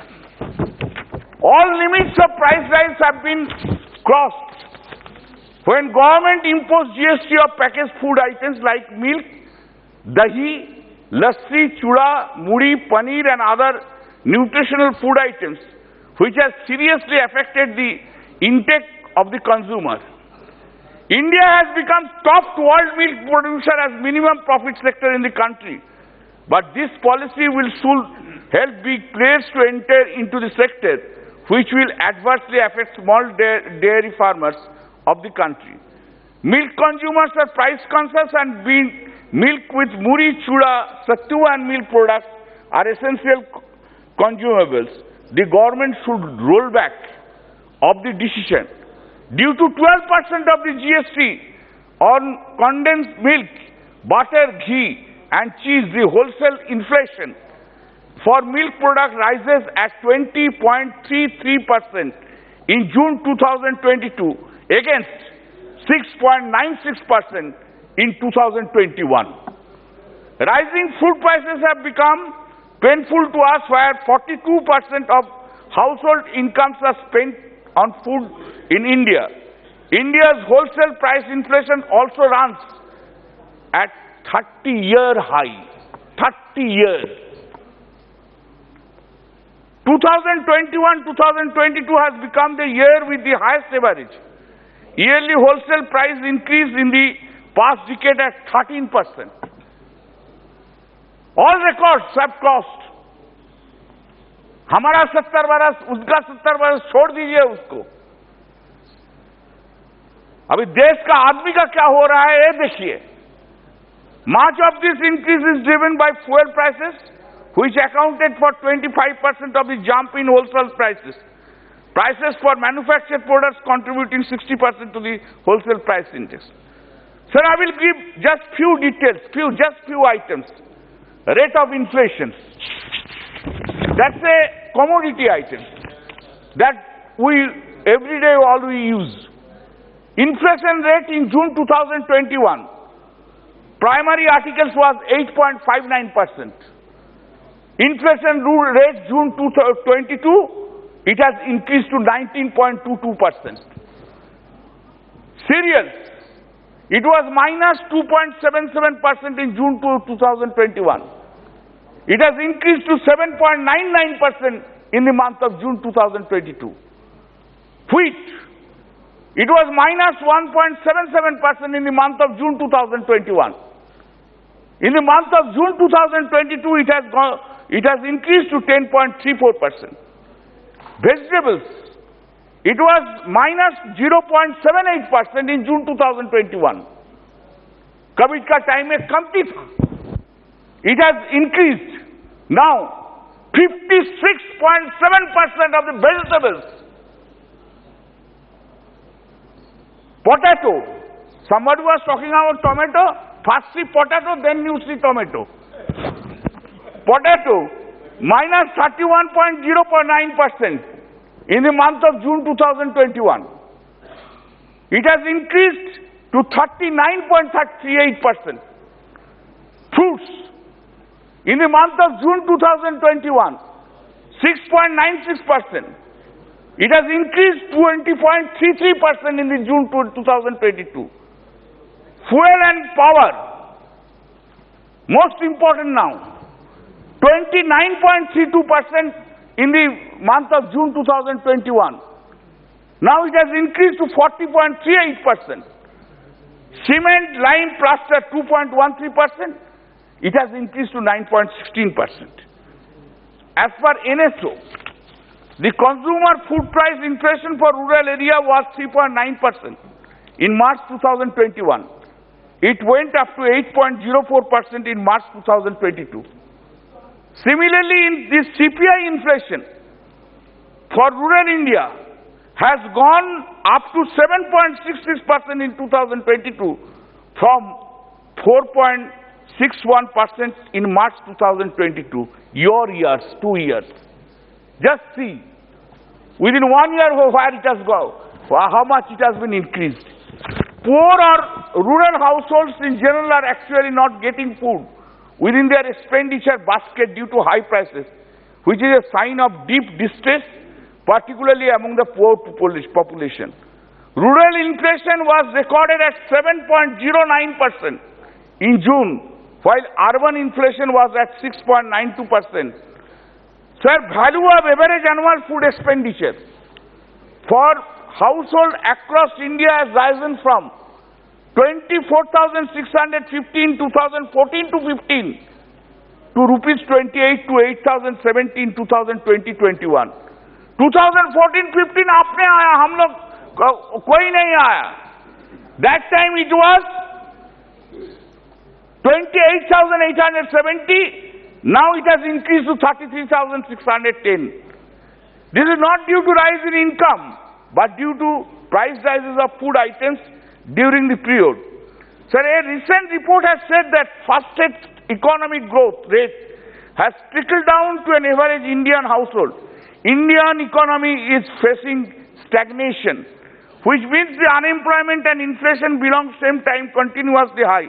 High inflation has come on the back of higher food and beverage prices.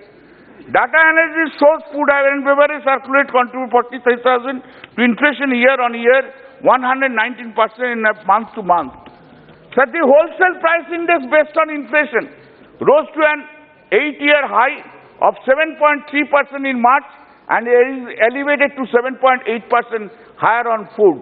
Fuel prices. Food prices, which comprises about half of the inflation basket, accelerated 7.75% in June, while fuel and electricity prices went up to 10.39% from a year ago. Sir, Superior Soleji was telling very correctly that regarding the bank account transaction, when Ravi Shankarji was the minister, he thought about the digital India. Modi ji also thought about the digital India. For bank transaction, we are paying. We are paying. Just lift the veil. Just lift the veil and then you can see how the money is squeezing from the general people at large. If you take checkbook now, you have to pay GST. You have to pay GST. This is the correct picture has been shown. I am thankful to Madam Supriya Sole that she has pointed out first. This has happened. Now, everyone is talking about this banking system in online banking, online banking. Whose profit it is? For whose benefit? Consumers or bank itself? This is the question now has come for consideration. Yes. Sir, I will just finish. In case of subsidized LPG, direct benefit transfer of domestic LPG was rupees 22,726 crore in 2019-20, which came to rupees 6,658 crore in 2020-21. I do not want to burden. Please leave I do not want to burden with more statistics. What I am on. Leave the what I am on, sir, I am not on statistics now. Sir, I have an appeal.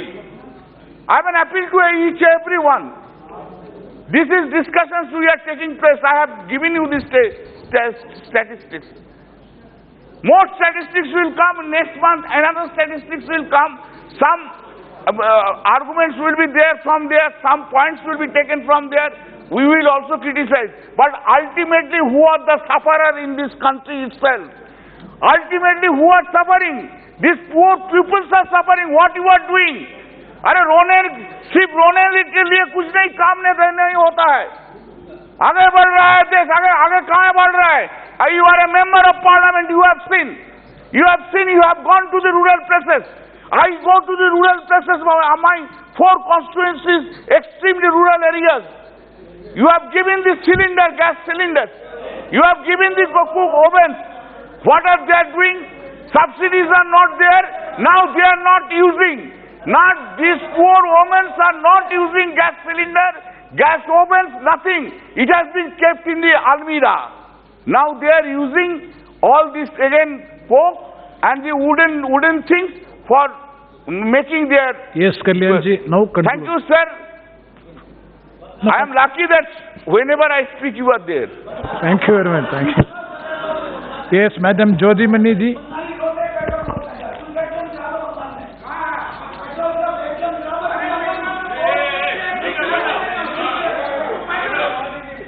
Mandamai.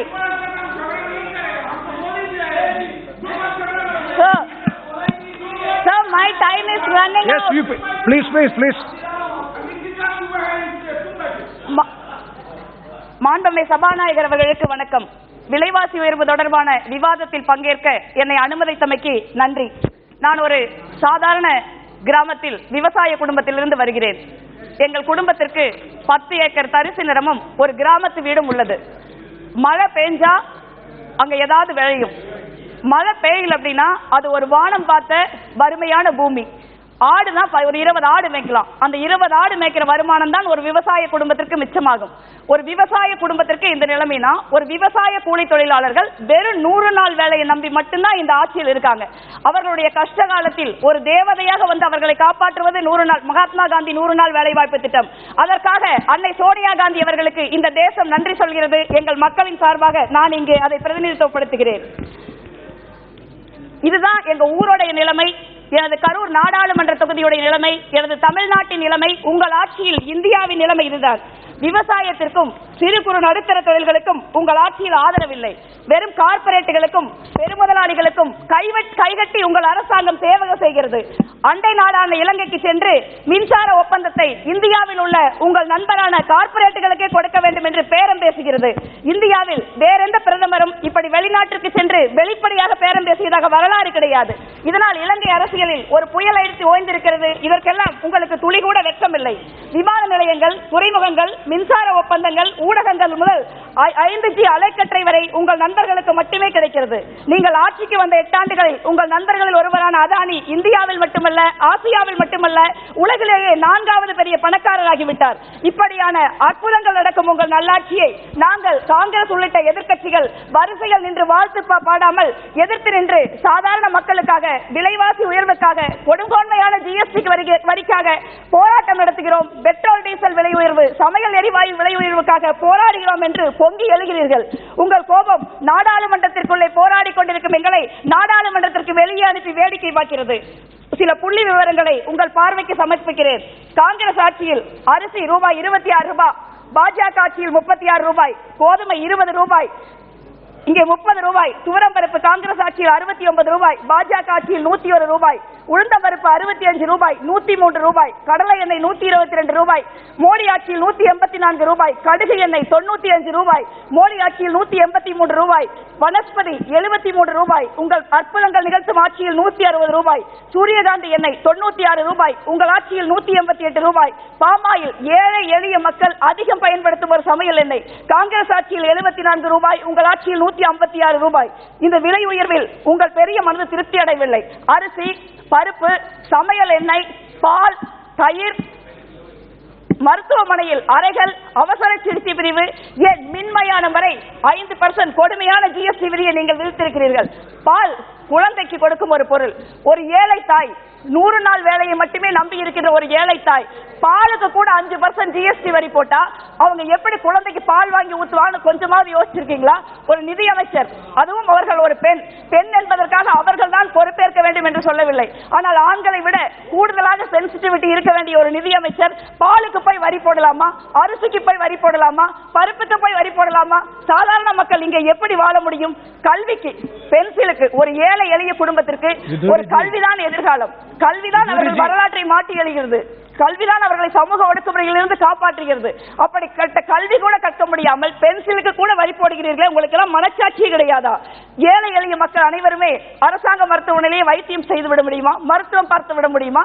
அவர்கள் தனியார் மருத்துவமனைக்கு போக மாட்டார்களா? அவர்கள் தனியார் மருத்துவமனைக்கு போனால் அந்த மருத்துவமனை அறைக்கும் கூட 5% வரி போடுகிற ஒரு ஆட்சி, ஆங்கில ஆட்சியை விட ஒரு கொடுமையான ஆட்சி என்பதை உங்களுக்கு புரியவில்லையா? மின்மயானம் எனது கரூர் நாடாளுமன்ற தொகுதியில் கரூர்ல ஒரு தனியார் மின்மயானம் இருக்கு. அதுக்கு 600 ரூபாய் சார்ஜ் பண்ணுவாங்க.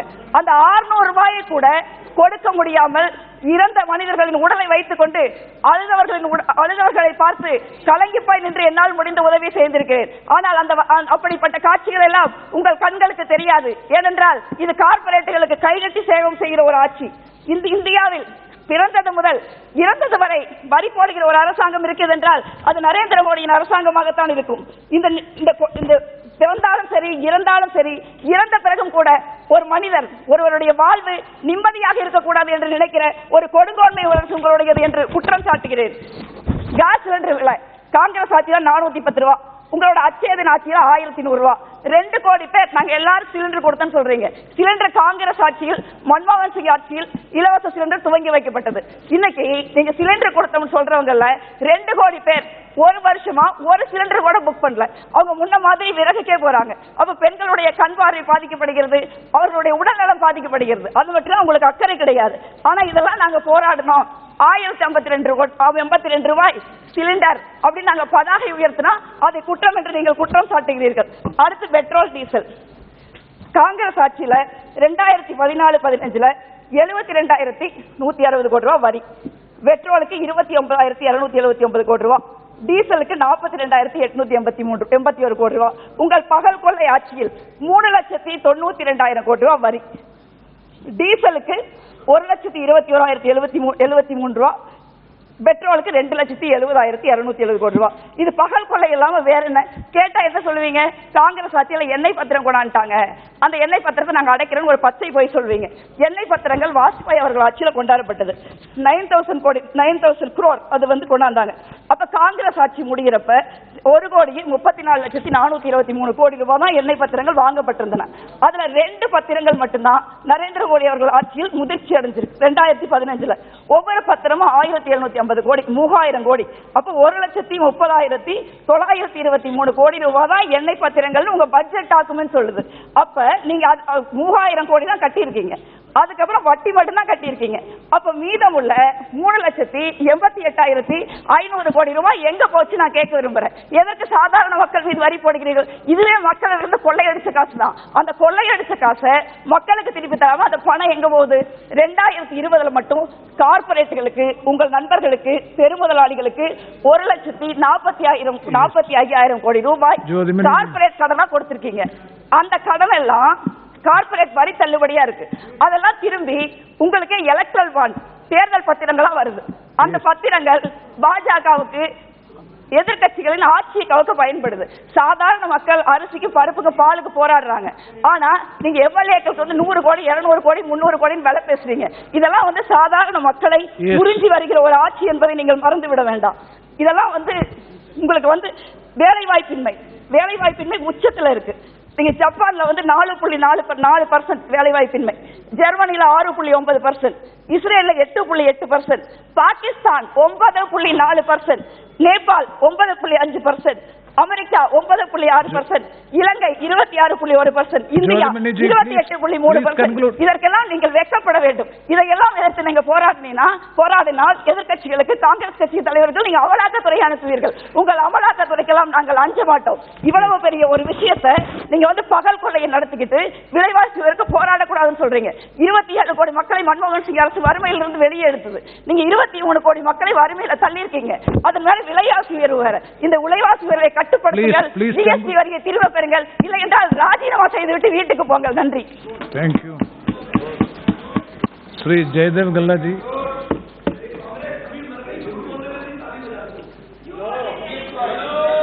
Thank you, sir, for giving me this opportunity to speak on this very important subject. Please. So I hope my time starts now. Yeah, please. Sir, although it's within the purview of the finance minister, and she will be responding at the end of this discussion, I feel that if the Honorable Consumer Affairs Minister can also intervene in the discussion and apprise the House on what his price monitoring division in particular and his ministry in general has done to monitor, control and contain prices of essential commodities, it would definitely add value to this discussion, sir. Sir, I would like to thank the Honorable Speaker for permitting me to take up the discussion on price rise which is really hitting the common man. It is a double whammy for the poor and the middle class. First, they suffered due to the pandemic, and now the skyrocketing of essential commodity prices. Running inflation and hike in fuel prices are adding fuel to the fire, sir. Sir, I hope that manthan of this debate will give Amrit in the form of suggestions, and I'm confident that the Honorable Finance Minister and Consumer Affairs Minister would take them in good spirit and act on them to rein the prices of essential commodities, which are really pinching everyone, sir.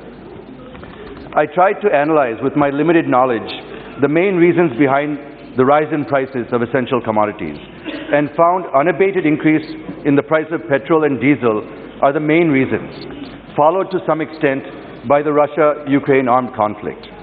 It is not just the common man, but even small businesses like restaurants, food joints, hotels and others that are also suffering. There is substantial increase in prices of fuel, vegetable, chicken, edible oil, fruit, gas, etc. And small-time restaurants cannot increase the price of food items. If they do, they lose customers, and if they don't, they're incurring losses. Such is the situation, sir. They are in a paradox. So for all these ills, I feel the only solution is to bring the petrol and diesel under the purview of GST, sir. This is my first suggestion to the Honorable Finance Minister. Sir, inflation is hovering more than 7%, much more than the RBI's threshold limit of 6%. For many months now, the CPI has been hovering around 8.5%, and the WPI registered 16% in May. The inflation is nothing but taxation without legislation, sir. I agree with the Finance Minister that price is a global phenomenon, and India cannot be insulated from this. I also agree to some extent when the Finance Minister says that the Russia-Ukraine conflict also disrupted supply chains and resulted in increase of prices. This is true, but at the same time, inflation is majorly caused due to two reasons. One is demand pull inflation, and the other one is cost push inflation. The former can be controlled with reducing money supply or increasing prices through taxation. But when it comes to the latter, the measures needed are to increase the supply to meet the demand, which is not happening. And with floods in almost every part of the country, this will further worsen in the coming days. I would like to know from the Honorable Finance Minister the details of monetary, fiscal, administrative and price control measures taken by her and the RBI to control the inflation. This is my second point, sir. Sir, my next point is on containing retail prices.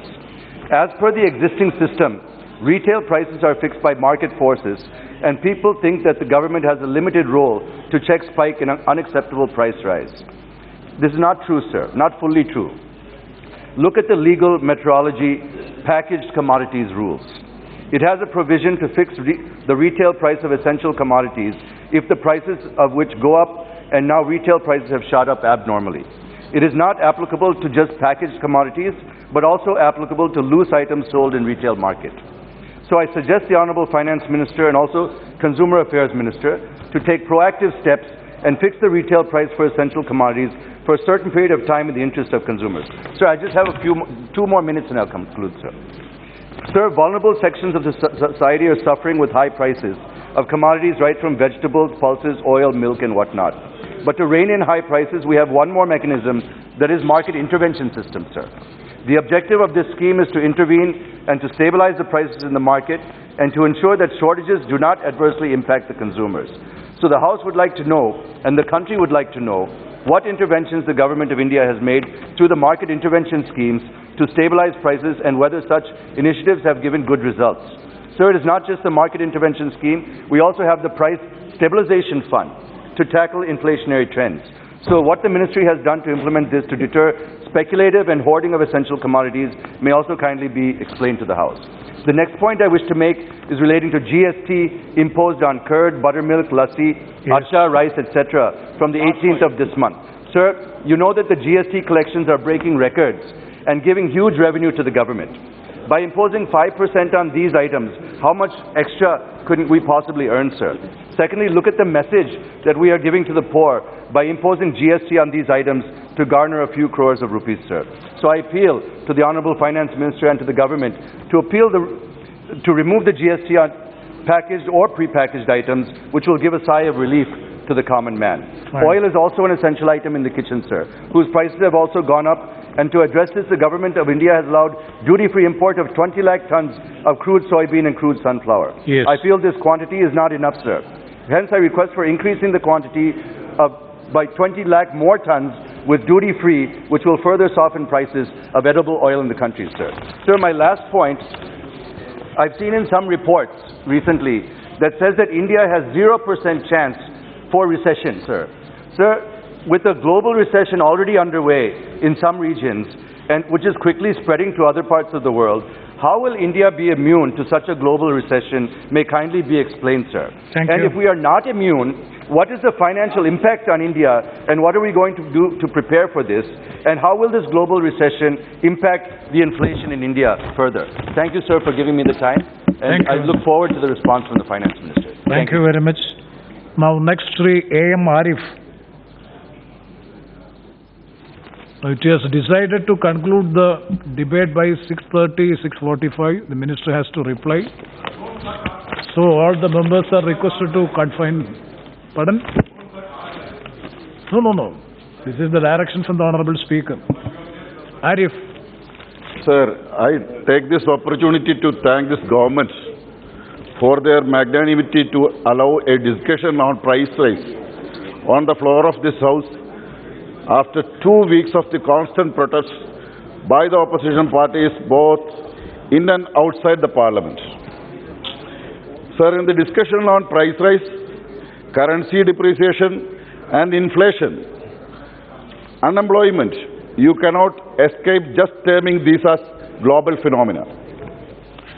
Sir, the BJP members every now and then remind us about worshipping the Gomata, and they are trying to scientifically prove the medicinal benefit of products like Panchagavya, made of cow milk and curd, urine and cow dung.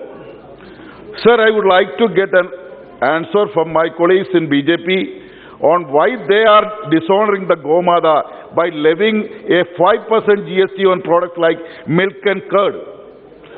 No doubt, sir. Gomata will curse this government. Definitely, sir. Now, thanks to this government, cow dung and urine are exempted from GST.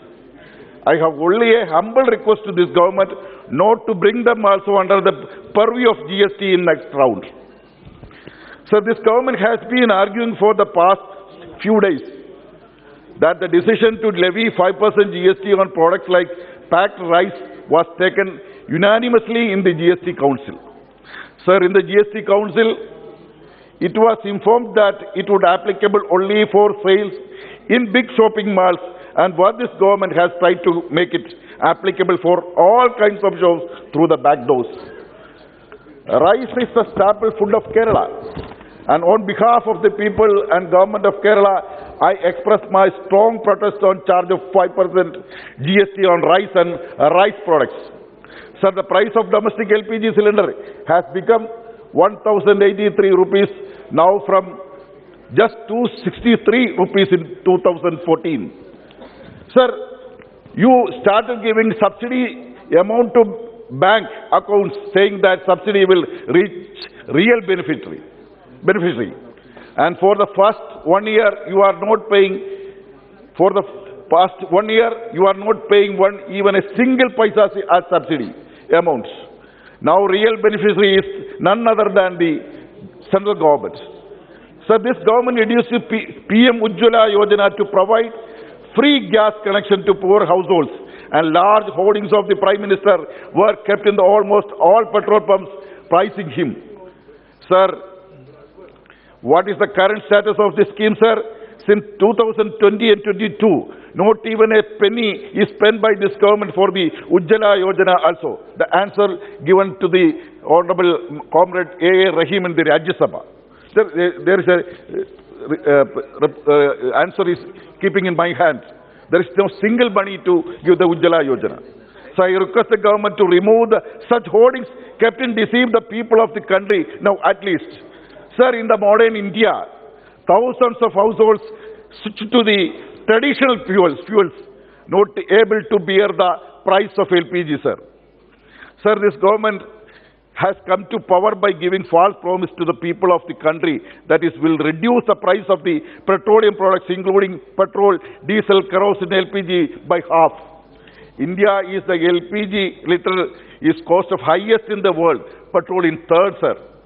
Sir, may I read one tweet of the Honorable Modi ji on May 23, 2012. Massive hike in petrol prices is a prime example of the failure of the Congress-led UPA government. Sir, regarding the value of rupee, sir, the Honorable Gujarat Chief Minister Sri Narendra Modi ji had made a spectacular speech long time back. I quote him, when the currency of a country is depreciated, it means that the country has become weak. In that speech, our Prime Minister exhorted that the value of India rupees against the US dollar went down the most during UPA regime. But was the situation, sir? 2014, if the exchange rate against the dollar was 63.33, but now it is 80. So I request the Honorable Prime Minister rewind that news clip available in social media and publicly offer apology for the people of the country for his remarks.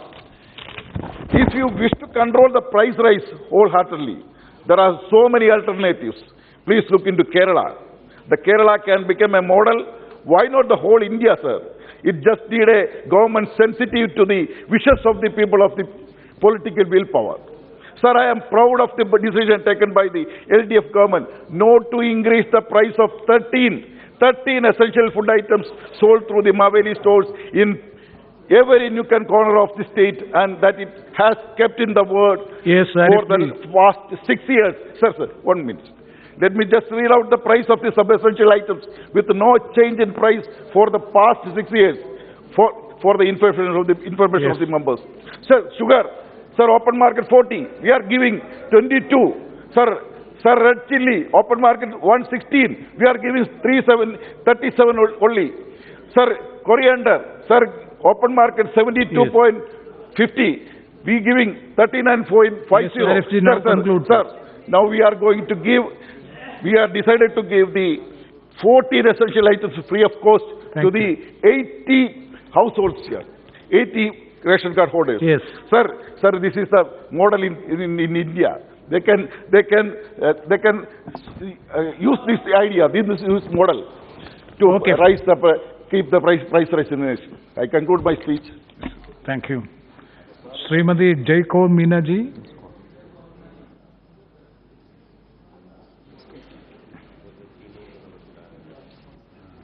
बहुत धन्यवाद सभापति महोदय।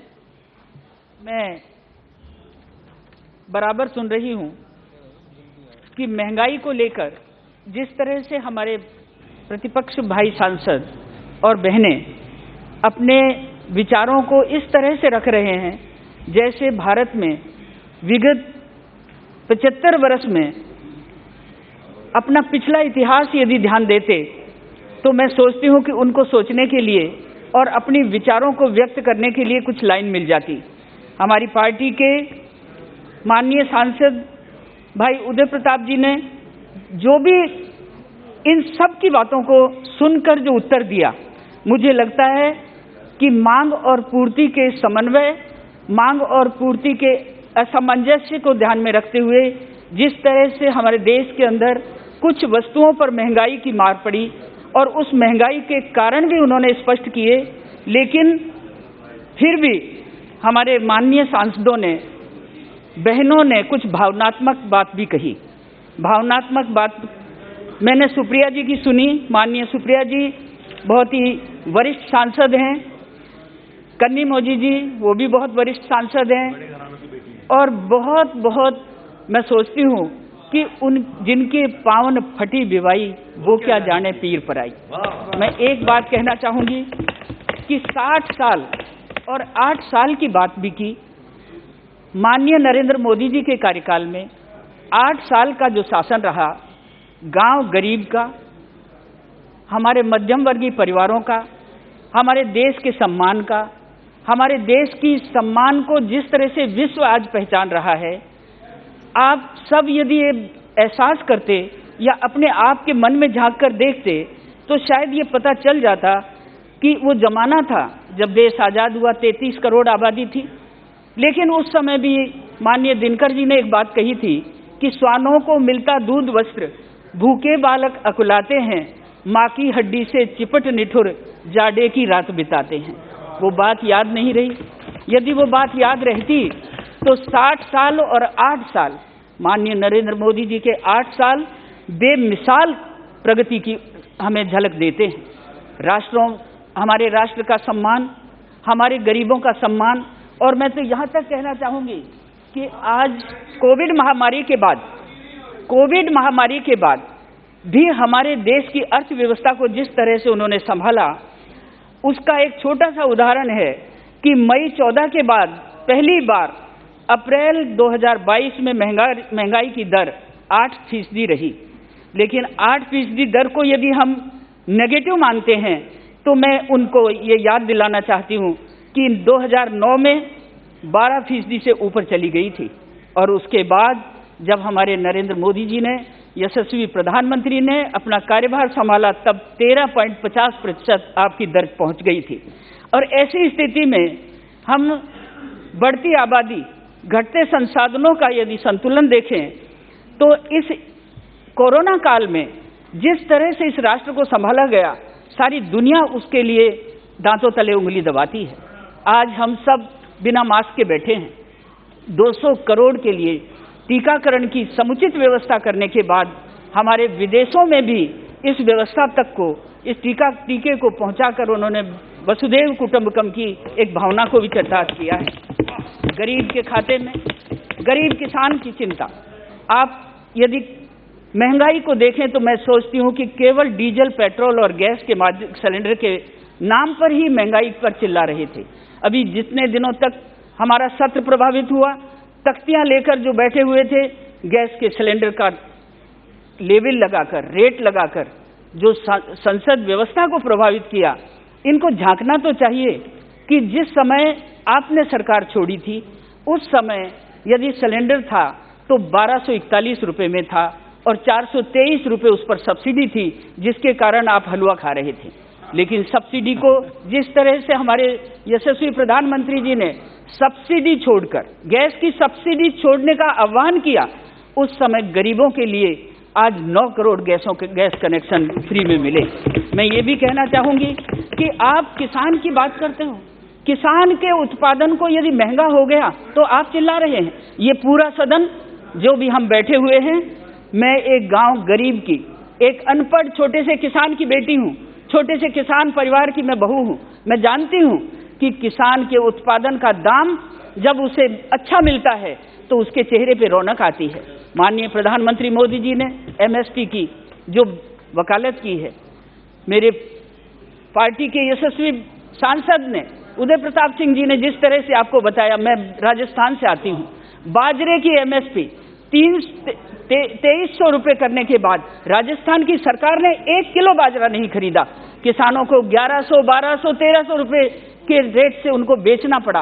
आज भी उनके घरों में बाजरा सड़ रहा है।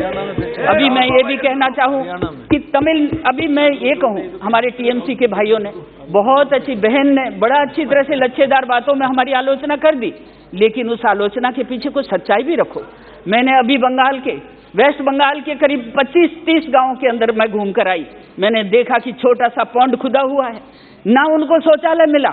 जो 12,000 रुपए हमारे मोदी जी ने शौचालय के लिए स्वच्छ भारत अभियान के तहत दिए, वहाँ शौचालय नहीं बना। उनको पक्का मकान के लिए दिए, वहाँ पक्का मकान नहीं मिला। उनके लिए किसान कल्याण दिया, वो उनको नहीं मिला। छोटे से तालाब में सड़े हुए पानी के अंदर पानी पी रही हैं, नहा रही हैं, और उसी तालाब के अंदर बतख पल रही है, मुर्गी पल रही है।